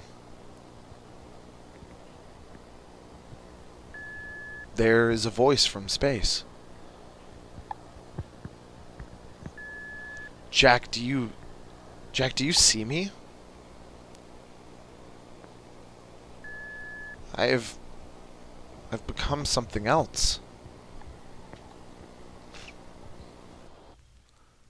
No. Oh my gosh.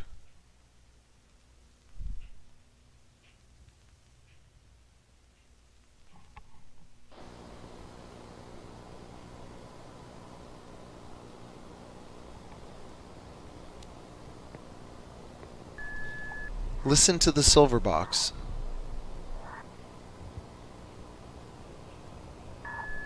The stars are moving now.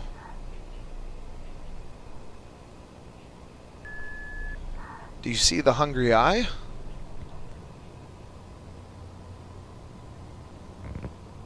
Here I am.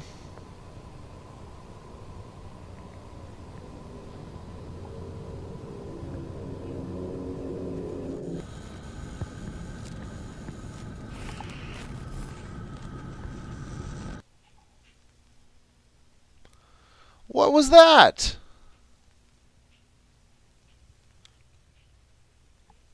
This video should have demonstrated to you the capabilities of Regnad's computing, artificial intelligence. We hope to have this technology available for commercial and personal use within the year. This has been a Gemini home entertainment presentation. Okay, so did anyone notice that Regnad backwards is just danger? There you go. It's just danger. It's danger computing. Regnad computing. I just wanted to throw that out there. That was good. That was enjoyable. I like these. I like these a lot. I feel like I'm missing so much in the chat right now just because I'm completely engrossed with these Gemini home entertainment videos. Oh, is this Gemini home entertainment? Yes, Western Bear? It absolutely is. Suzanne, she better. All hail Pierogi. All hail Pierogi. All hail. Pierogi is the voice from space that speaks through the silver box. Oh my gosh. Alright. What's the next one? Gemini Home Entertainment. Our solar system. How long is it? Another 5-minute one. Do we want to do another one? Yeah, I don't think I'm going to play. I think I've decided I'm not going to play the quarry today. I think this is fine. I think just like watching these is fine. This is fun. I'm enjoying this. Okay, here we go. We're gonna watch. These are kind of like chips. It's really hard to just have one. Pierogi versus the board from Stellar Firma. I really like these. Says Tipsy Tippet. Western Bear, please. Who do we hail? Always Pierogi. I want to see that. Actually, speaking of which, let's go. I want to see.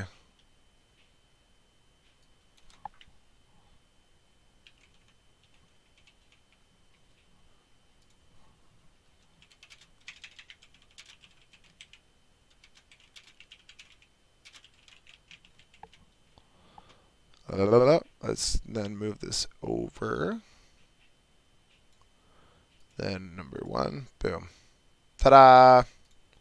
Subscribe to Tiny Terrors on Spotify or Apple Podcasts. Bada bing, bada boom. There you go. Okay, cool. So we're going to watch the next video. I hope my narration of the videos isn't distracting or subtracting from the quality of the videos, because the videos are really good, and I don't want to ruin them for anybody. So if they're really annoying, let me know. Otherwise, I'm going to keep doing them, because I'm having a lot of fun doing them. So we are moving on to the next one. You have about a minute to say your piece if you hate my narration. We're going to watch Our Solar System by Gemini Home Entertainment. We've seen some inklings of a company called Harbinge, Regnad Computing, and the voice from space that speaks through the silver box. And that's sort of all the little inklings of the audio, the analog horror sort of tropes that we're getting here, where they start to set the seeds early and then the payoff later on. All right, let's see here. I'm going to change my, now that it's all set up, go back to live scene. Cool. Full screen, baby. Do the full screen, baby. All right, here we are. Our Solar System by Gemini Home Entertainment, which chronologically is the third video that they have posted. Welcome to another Gemini Home Entertainment presentation.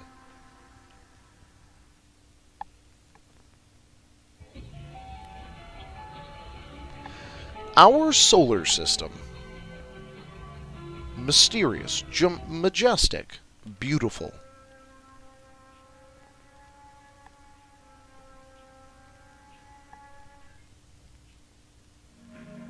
The sun. The sun. Situated 149 million miles away, the sun provides light for our entire solar system. Without it, Earth would be a barren, frozen rock.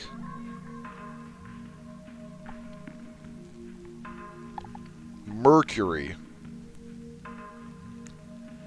As one of the smallest planets in our solar system, Mercury is also the hottest. It sits perilously close to the Sun and only takes 87 days to orbit around it. Venus. As the second brightest object in the night sky, Venus can sometimes be seen from Earth. The average surface temperature of the planet is 462 degrees Celsius. Earth. Earth is one of the only planets in our solar system capable of supporting life, is one of the only. With 71% of the planet covered with water, it's a miracle we can all fit. One of the only planets? Mars. Often called the Red Planet, Mars is a mostly barren desert world. Mostly barren? Pieces of Mars have fallen to Earth in the form of meteorites. Jupiter. As a gas giant, Jupiter has no solid surface, which makes it impossible to stand on it. Huh. The large spot on the planet is known as the Great Red Spot. It is not an eye. Saturn. Although mostly a gas giant, there may be a large, solid core deep inside the planet. This planet's prominent rings are quite a sight to behold. They are the gateway. Gateway to what? Uranus. This planet is classified as an ice giant and is the coldest planet in our solar system. Unlike most planets, Uranus rotates on its side. Neptune. A large storm rages on the planet, called the Great Dark Spot. It is the lens. Neptune has been mutated. Oh, what?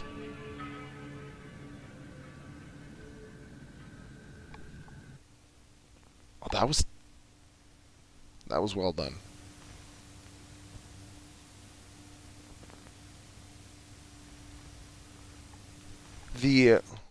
The Iris.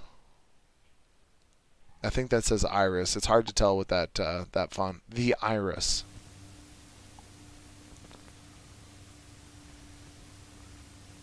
It is with us now.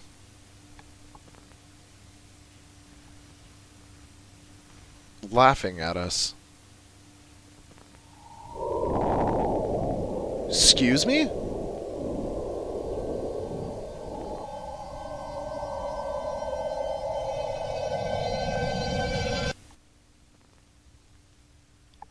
Ah. Behold.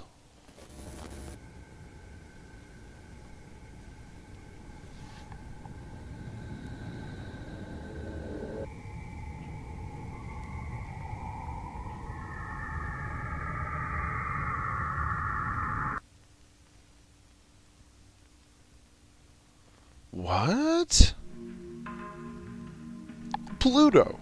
As the smallest planet in our solar system, Pluto is only 1,188 kilometers in radius. Although it hangs at the edge of our solar system, this planet isn't going anywhere.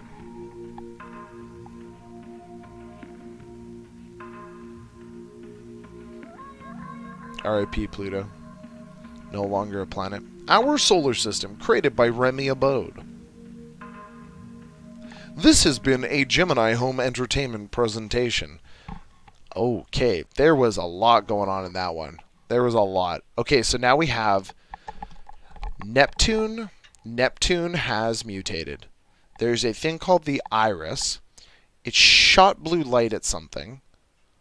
We have Regnad Computing and Harbinge Technologies. I think those are all the prominent, like, little... Alright, we're just going to go to the next one. I'm not even going to pretend like we're not going to watch another one right now, because I want to watch another one. Alright, where are we going here? We're going... We'll do two. We'll do two more, and then I'll dip off. Alright, so... Large screen. Alright, chronologically speaking, this is the fourth video by Gemini Home Entertainment titled Camp Information Video. So far, once again, here's the recap. Harbinge Technologies, Regnad Computing, Neptune has muted, the Iris, blue light, creepy people called wood crawlers. This is another Gemini Home Entertainment presentation. Moonlight Acres Family Camp, established 1930. Come visit Moonlight Acres Family Camp. Since our founding, Moonlight Acres has been devoted to family and creating memories. Our campground is as pristine and beautiful as ever, a relic of the past. Many of the original camp buildings even remain, untouched since the initial closure. Let's look at some of the activities our camp has to offer.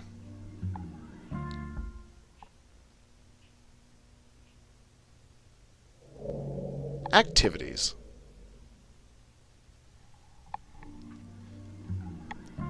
Hiking. With so many expansive trails, hiking is a regular occurrence at our camp. Just make sure you don't get lost.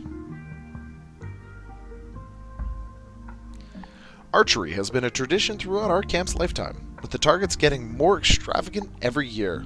Excuse me? With the targets getting more extravagant every year. Our canoe trips are always a blast. And let's not forget, our famous Lights in the Sky event, called Harvest. What?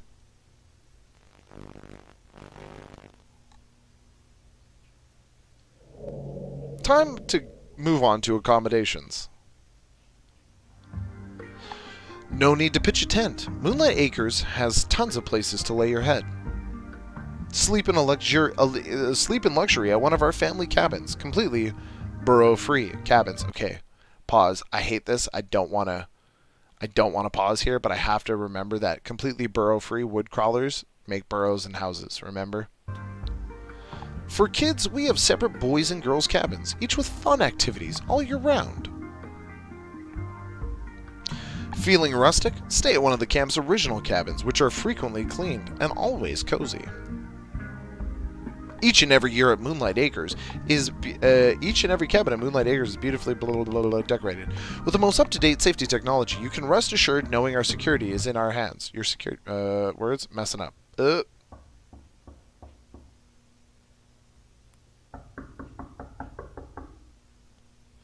Do not answer the knocking at the door.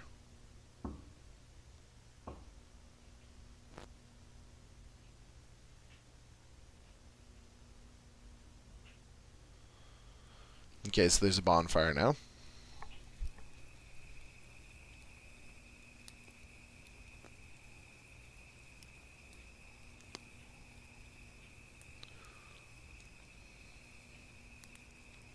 Mythos.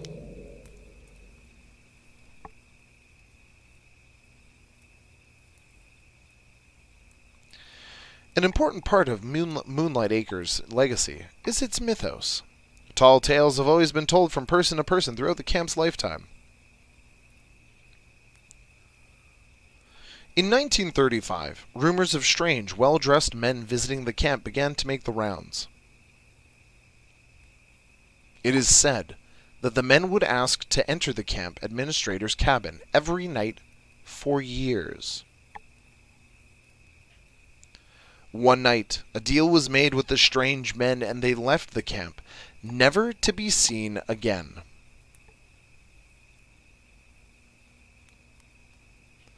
Another popular myth arose in the 30s, when campgoers began to have sightings of skinwalkers.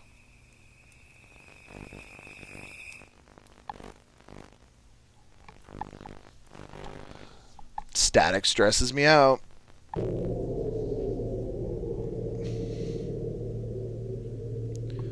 What the hell is that thing?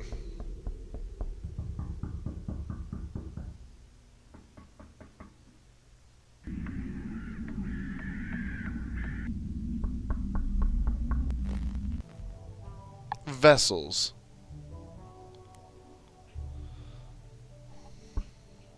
Adam Levitch, men's club supervisor, answered the door. Barry Johnson, assistant activity supervisor, answered the door. Truman Michaels, head of camp, answered the door. Answered the door. Asked to enter. Are these wood crawlers?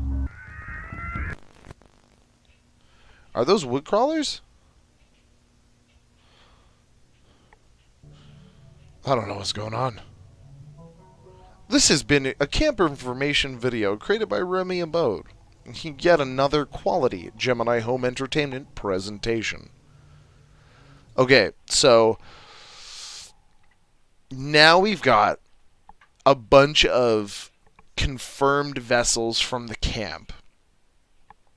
There's a thing called the Harvest, that they call the Harvest, which is their night light event. And they promise that the modern cabins are burrow free, which kind of feels like a lie. Okay. The next video, here we go. We're just zooming through these. Honestly, I'm enjoying these so much. These are great so far. These, honestly, Gemini Home Entertainment is way more in vein with like what I like about analog horror. Backrooms is also kind of in there. That's really good as well.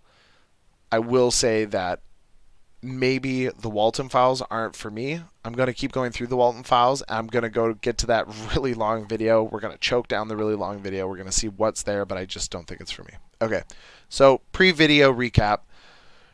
Regnag Computing, Harbinge Technologies, wood crawlers, burrows, nightlight events called Harvest. Don't look out at the lights in the field. The cabins are burrows free. Yeah, that's what I remember. in the moment. Repetition is the key to remembering all these things. This is the 5th video, chronologically speaking, in posting order by Gemini Home Entertainment, titled Lethal Omen Commercial. Sounds scary. Welcome to a Gemini Home Entertainment video.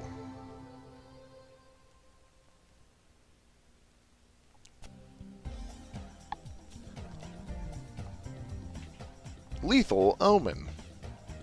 Intense action. Challenging puzzles.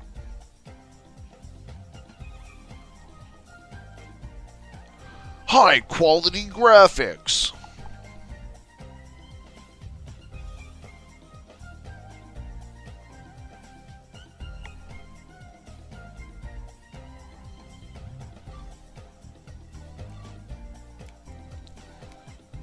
Lethal Omen. Get it now for $29.99 plus tax. Available from Regnad Computing. I told you to remember that one.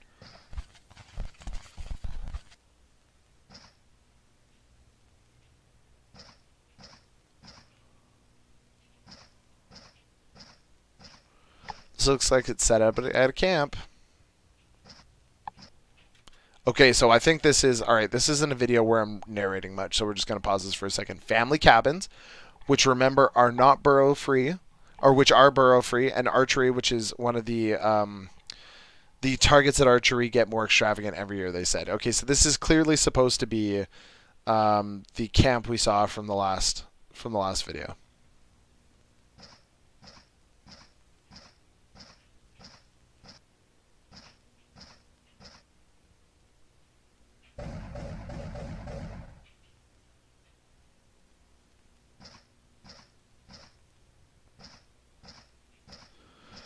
Okay, so he was blocked off from going to the family cabins. The family cabins, they made a point of saying, were free of burrows.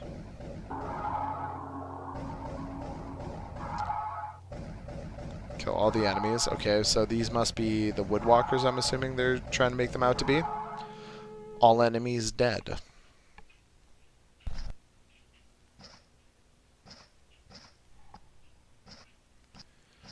Newspaper. Doesn't look like I can read that one, so I'm not going to pause.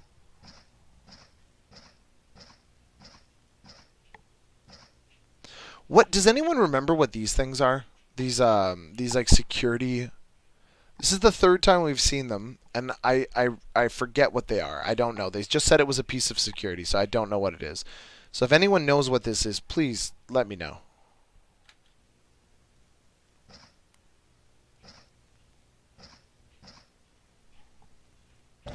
Okay, so we're just continuing to shoot the enemies. Here's another wave of wood crawlers, I'm assuming.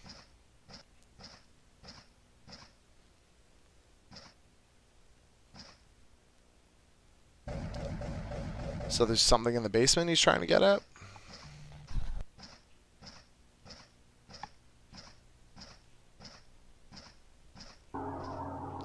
Third wave of wood crawlers.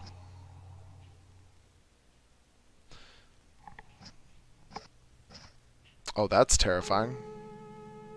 All enemies dead.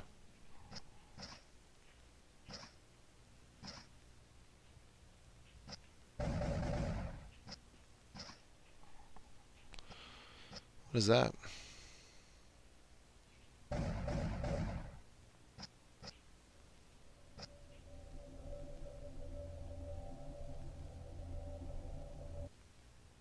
Was that a wood crawler? Were the other ones just normal people?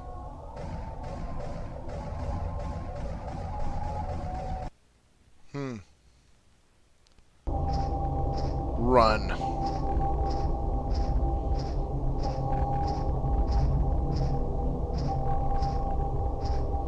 Oh, the basement's open now. So was that last thing a wood crawler? Is that what a vessel looks like? Or is that something else?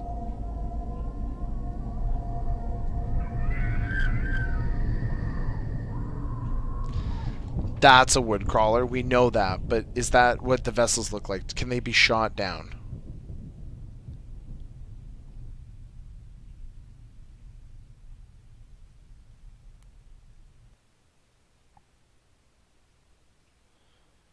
So, are you aware when you're a vessel? Lethal Omen uses revolutionary artificial intelligence as a basis for its video game engine. Okay, boom. Artificial intelligence. Regnad's coming up with artificial intelligence. It's all starting to tie together very nice and tight. Regnad Computing does AI.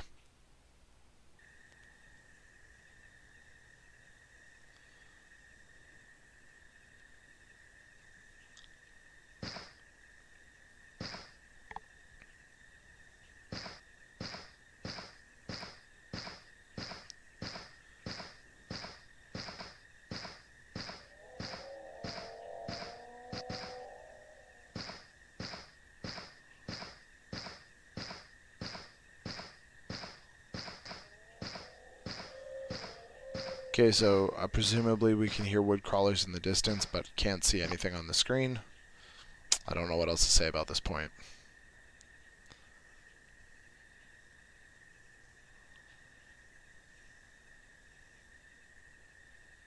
That being said, I absolutely hate parts in games like this where you can't see what's going on around you.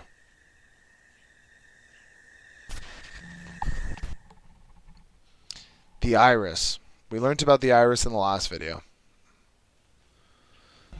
Because there's the lens on Neptune. They think it's a big dark spot, and it's the lens on Neptune, and that's the iris. And the iris shoots a blue light or something to that effect, I think is what's going on. I have a feeling there's a jump scare. Yeah, unfortunately there wasn't a jump scare. I'm surprised at how few jump scares there actually are in these videos. I mean, jump scares are pretty cheap, but they're fun every once in a while. It's the iris. Yes, Westernberry. It is 100% the iris. Okay, sorry. Getting on with the video. You can find Lethal Omen in stores worldwide. Lethal Omen, created by Remy Abode. This has been a Gemini Home Entertainment presentation. Huh. Okay. So, it seems like... I'm not sure if Ragnar Computing is fighting against the woodcrawlers in the vessels, or if the woodcrawlers are aliens from space who are slowly taking over the planet, assisted by Regnad and Harbinge Technologies. I also don't really know what that security thing is, but also... and also, there's a lot going on here. Okay, let's see what the next one is. 1, 2, 3, 4, 5, 6. That was the 6th one. Darn it. 7th. All right. Man, we're just zooming through these. Okay, I think I'm gonna end the stream after this next one. I think this next one is the last one. We'll end the stream. We'll do a quick ad break. We'll thank everybody who subscribed and followed the stream today, and then we'll maybe chill for a second, talk some upcoming Tiny Terror stuff, or just like podcasts in general, and then dip off. Sound good? I need caffeine real bad. I woke up way too early this morning. My girlfriend was packing to go away for a girls' weekend, and I woke up to her packing, and then I was just like wide awake. So, all right. So this is Gemini Home Entertainment video number 6, I believe, 6 or 7 in the chronological order. This is the Wilderness Survival Guide. Once again, a recap of what has already happened. We have Regnad Computing. We have Harbinge Technologies. We have the Iris. The Iris showed up at the camp. In the video game, which features the camp, there are burrows in the family cabins, as insinuated by the video game. AI is a big bad boy in this. Neptune has mutated. The dark spot on Neptune is actually a lens, and I think that's all. Repetition is key to remembering these things. That's all I remember at the moment. All right, Wilderness Survival Guide.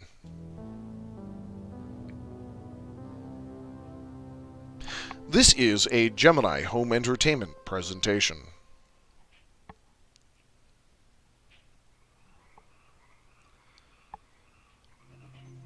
Jack Wilder's Wilderness Survival Guide.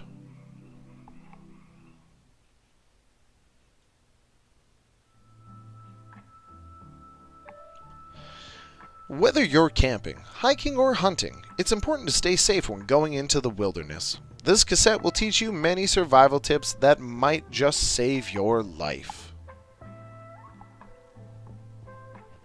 I like the jazzy tunes. Essentials: be prepared. There is basic knowledge that every wildlife explorer should know, including what equipment to keep on hand. Basic equipment: water flask, non-perishable foods, first aid kit, matches, compass, and a knife. Store these items in a backpack. Be aware. Thorns, ditches, rivers could lead to serious injury, if not accounted for.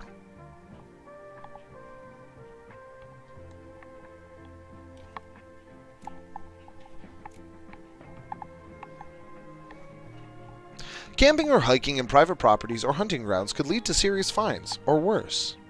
Always make sure you have the proper permits before entering an area.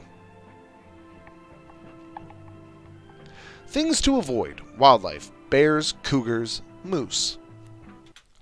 I just want to put this out here. As a Canadian, I would least be likely to get close to a moose. They will literally stomp you and murder you and maul you just for fun. They don't even eat you. They just see you from far away, they charge up to you, they fuck you up, and then they walk away.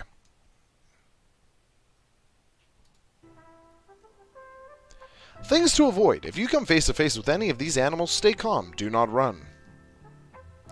Slowly back away, keeping your eyes on the animal. If the animal displays aggression, raise your voice and speak sternly. Keep backing away until you are out of view of the animal. Once out of eyesight, excuse me?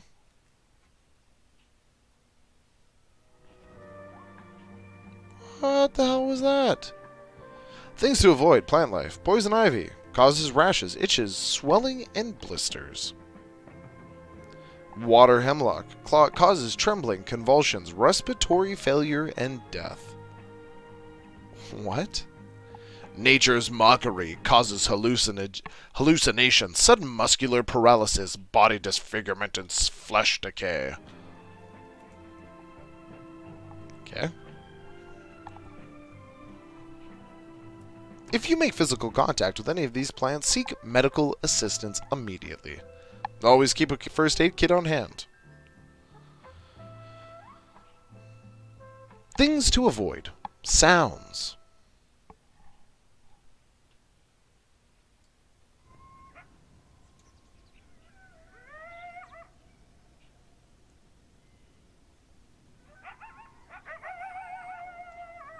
So just plain old coyote howls.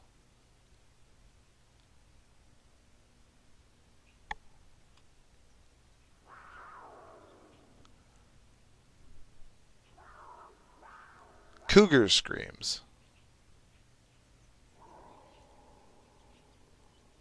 Wow.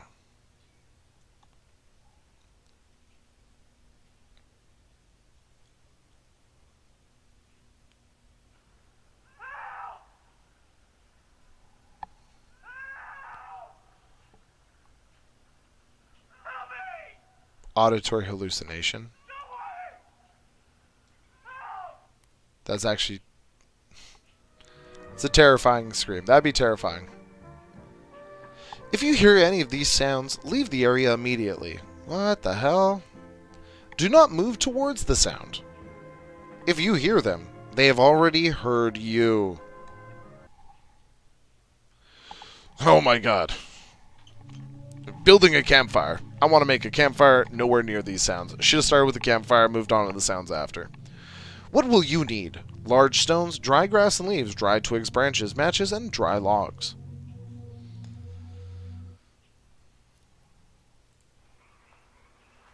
Create a ring of stones in the 1. Create ring of stones in desired location. 2. Place tinder inside of stone ring. 3. Place kindling in a teepee formation. 4. Set fire to tinder using the matches.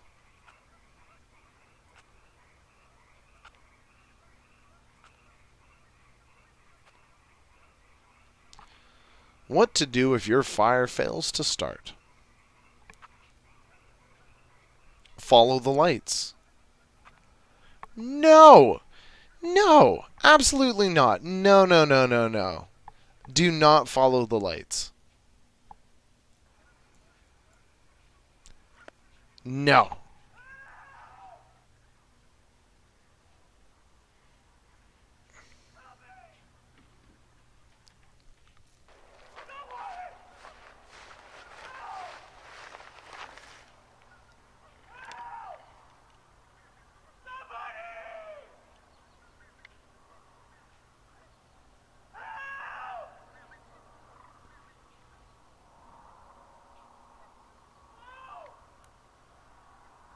Is the guy just screaming there? Just standing there just screaming? What the hell? Oh my god. Okay, so that's a wood crawler.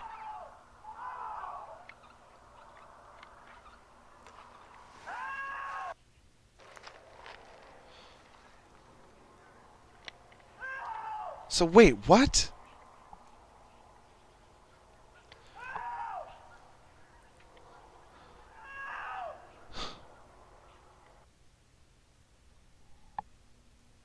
That's terrifying.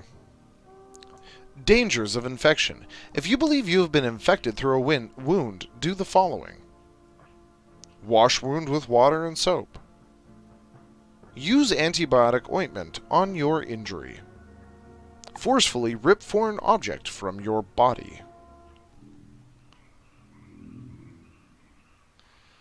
Oh god.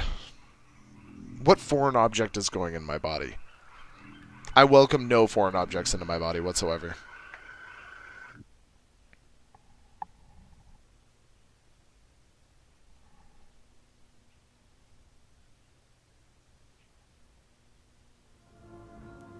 That's been Jack Wilder's Wilderness Survival Guide, created by Remy Abode. This has been a Gemini Home Entertainment presentation. Oh my god, these are very good. Okay, so, but I think we have something we need to address something here immediately. So, excuse me, that needs to chill out. So, did anyone catch that? I thought the lights and the wood crawlers would be working together. So, the video told you to stay away from the screams, the audio hallucinations. And then it also said go towards the light. But if the audio hallucination are the wood crawlers looking for vessels, then why, and the lights are the wood crawlers, like the wood crawlers are actually aliens, why wouldn't they just tell you to go to the people who are already on the ground to go and like kind of suck face and make more aliens? Why are they saying just go to the light? Are there like multiple factions here trying to like compete for human bodies, human vessels? Is that what's going on here? Anner Larchivus says, that's creepy as heck. You're right, it is. The guy is just standing there. He absolutely is wannabe cryptid. It's a friend, it's a buddy, it's a pal. I don't think so, Sunshine Alexander. Well, I don't know. It depends on the kind of friends you want, I suppose. Wood crawler friends? Is it okay if you like keep them leashed up? Maybe? Leash him to the radiator? Do they need a muzzle? Is it like The Last of Us where they kind of like do the mouth thing with the... Or is it, I don't know. Take your sleep paralysis demon by surprise today by giving the guy a good old hug. Yeah, don't even try to sit up. Just be like, oh, thank you for the snuggles. Alrighty here. Do we watch another one? Do we watch another one? What has my life become? These things are like Pringle chips, man.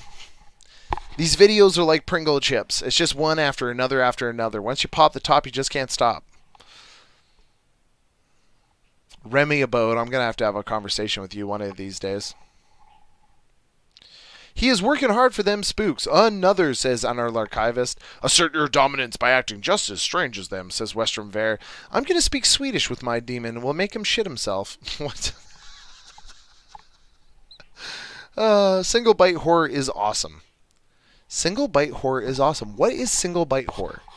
I want to know. We're always coming up with new like terms and phrases for like different horror things. Single bite horror. If you're talking about like single bites, like each video is its own thing, these are very much connected. But if you've just referenced something that I don't know, that I've never seen before, I would very much like to know what that thing is. So please let me know, Papa. What exactly is going on? Swedish is horrifying. Elves speaks it when they sleepwalk. I'm learning Latin, but to sound like I'm summoning a demon. One bite for me, one bite for you. Absolutely. All right. I guess we'll watch another one. Okay. Okay. I need food desperately. I need beverage desperately. And I need a nap desperately. So we're going to watch one more. I'm going to watch one more. I'm trying my darndest to be entertaining for all of you. Alrighty here. One more. Okay, so I think the next one in the list is... I do believe the next one in the list is the sleep image visualization tool, which is another 5-minute video. These are all like very conveniently sized. Okay. Let's see here. Bada bing, bada boom. Okay. Live scene. There we go. Hello, welcome back to another presentation. Here today on our presentation, we shall be giving you the sleep image visualizer, but not before we do a recap. Okay, so we have the lights and the woodwalkers, or woodcrawlers, are potentially not the same faction because the videos all say go to the lights, which we know are aliens, because they had another thing that called it the harvest, where it was like a light festival at the camp. So those are aliens that don't want to do good things with humans. And then there's the woodwalkers, or the woodcrawlers, and the video actively told everybody to stay away from the screams. And what they do is when they do the vessel thing, they go, help, help, help, and they just kind of like stagger about. So it seems like those are two separate factions. Then we have Regnad, which is telling people to go towards the light and to stay away from the whatever. And then we have the camp, which seems to be the woodwalkers. So I don't know if there's like different factions here, but it kind of seems like there's different factions here. I don't know. All right, on to sleep image visualizer.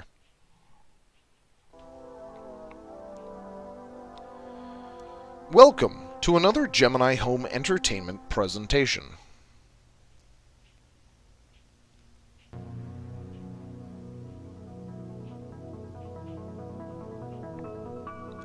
Harbinge Technologies. This was from the first video. Harbinge Technologies was from the first video, and we haven't seen it since. Or the first and the second video? No, just multiple times in the first video. We haven't seen it since. It's all been Regnad Computing. Sleep Image Visualizer. Setup and information.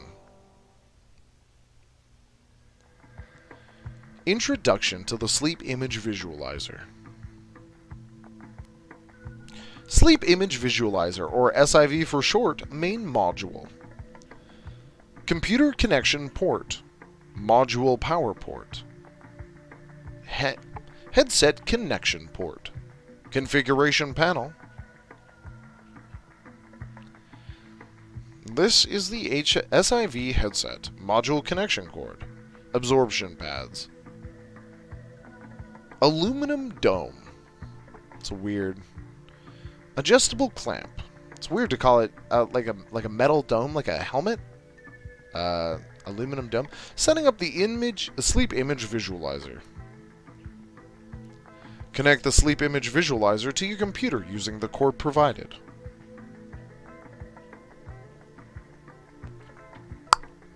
First try, always feels so good.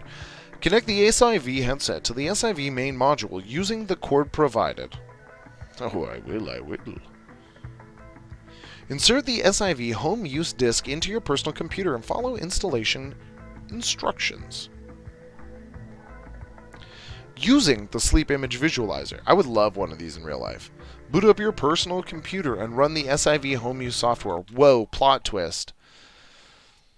Walten files is one person's filed away dreams from the sleep image visualizer after playing too much Five Nights at Freddy's. Boom. It was all interconnected the whole time. This is one big metaverse of analog horror.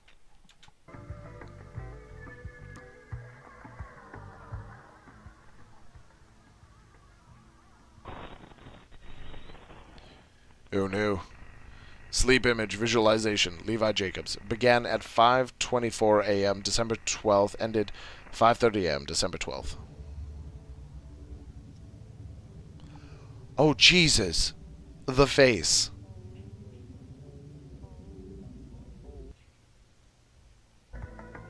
Place the SIV headset on your head, ensuring all clamps are secure. Turn the SIV main module on and lie in bed. Your SIV will begin recording automatically.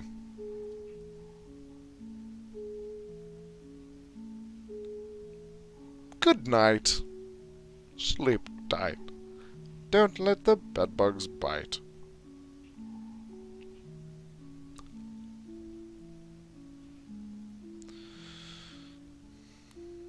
No? Oh god, is this the iris? Oh, he stopped it before I could see what it was. Sleep image visualization. And Adrian Gordon began this June 24th. It's a 4-minute long visualization.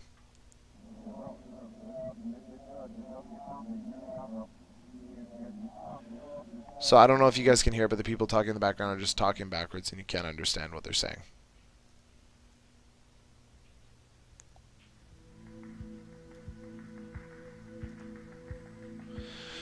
Upon waking up, check your computer for your fully rendered sleep image visualization. Oh, spiffy. A face visualized. Thank you for taking part in the sleep image visualization program. Please note that all sleep image visualizations are automatically sent to and are legal property of the sleep image Jack Dean. Jack Dean. I feel like this one's going to be important. A 3-hour and 17-minute visualization.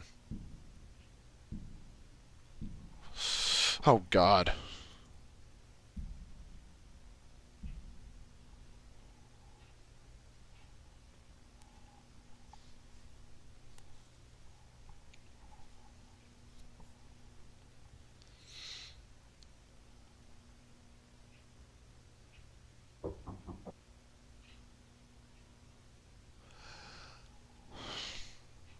Huh.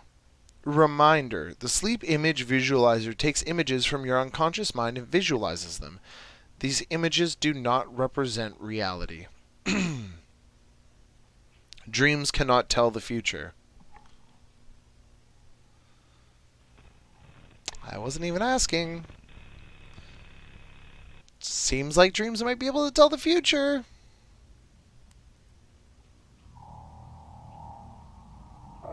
Oh, God. What was that? This has been the Sleep Image Visualizer created by Remy Abode. Another Gemini Home Entertainment presentation. Thank you for joining us today. Okay, so some interesting things. I noticed a knocking at the door. The person with the mask on seems to be like the dudes with the lights, because, I mean, they tried to make him as alien looking as possible. So it's the knocking at the door. It was the person getting protected by the light dude because the knocking at the door. I'm starting to sense some real tensions here. Yeah, want to be cryptic. Mwah. Gemini Home Entertainment. 10 out of 10. Good job, Remy Abode. I am touch-starved. Don't stand so close with me without jumping in for snuggles. I feel like I missed something in the chat. Okay. Alright, guys. That has been Gemini Home Entertainment. We've been absolutely blasting through these. I think we're going to end it there for the day. Thank you, everyone, so much for joining me. It's been an absolute blast. You kept my mind off of frustrations in my real life, so thank you very much. You made my day a lot more pleasant for having spent some time here with me. MG Mayhem 3, thank you for following the stream. Much appreciated. I really appreciate the support. And, you know, if there is anyone in here... Oh, my God. Am I speechless? No. I believe you can hear me. No, no, no. If anyone here is new to the stream, thank you so much for joining. Sorry you joined late or whatever. Blah, blah, blah, blah, blah, blah, blah, blah. Please follow the stream, though. If you like it even a little bit, please follow the stream. It helps us support the stream if you like me a little bit. The stream's growing every single day. We've created overlays. You know, we are able to stream more fun things, more exciting things. I think After work tonight, possibly, if I don't get off too late, I might stream an hour or two of the quarry. We're going to start getting into the quarry as well, and we're just throwing them up all over the place. So you can always find the VODs on the Twitch channel, or you can find them on the YouTube as well. YouTube channel is pinned to the top. We'll be doing the reacts, at least for the time being. I'm not quite sure if we're going to do the videos because I haven't really decided what we're doing with the YouTube. But anyways, with that being said, I just want to take one more opportunity to thank the anonymous gifter who gifted 3 community subs, and then also Joe Mendecium for gifting another 5, which brings it to a total of 10 community subs that Joe gave. Every cent that you guys are giving me right now is going to supporting the content that I'm creating for everybody, and I thank you a lot for it. It really makes me feel good. Makes me feel good, like it's appreciated, and you know.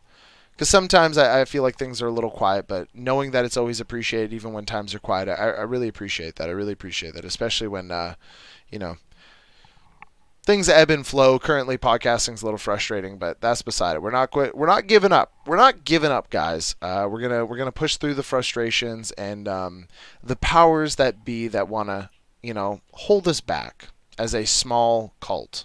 I mean, not a cult. We appreciate what you do, Cole. Well, thank you very much. I appreciate all that you guys do as well. So thank you very much for joining me. Thank you very much for making my day just that much better.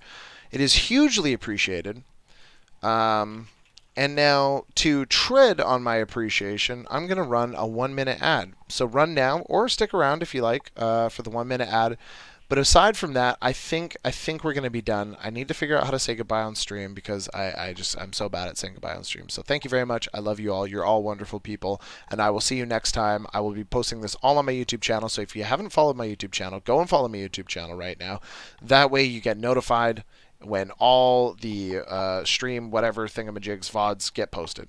Love you all. Thank you. Teeth made from olives.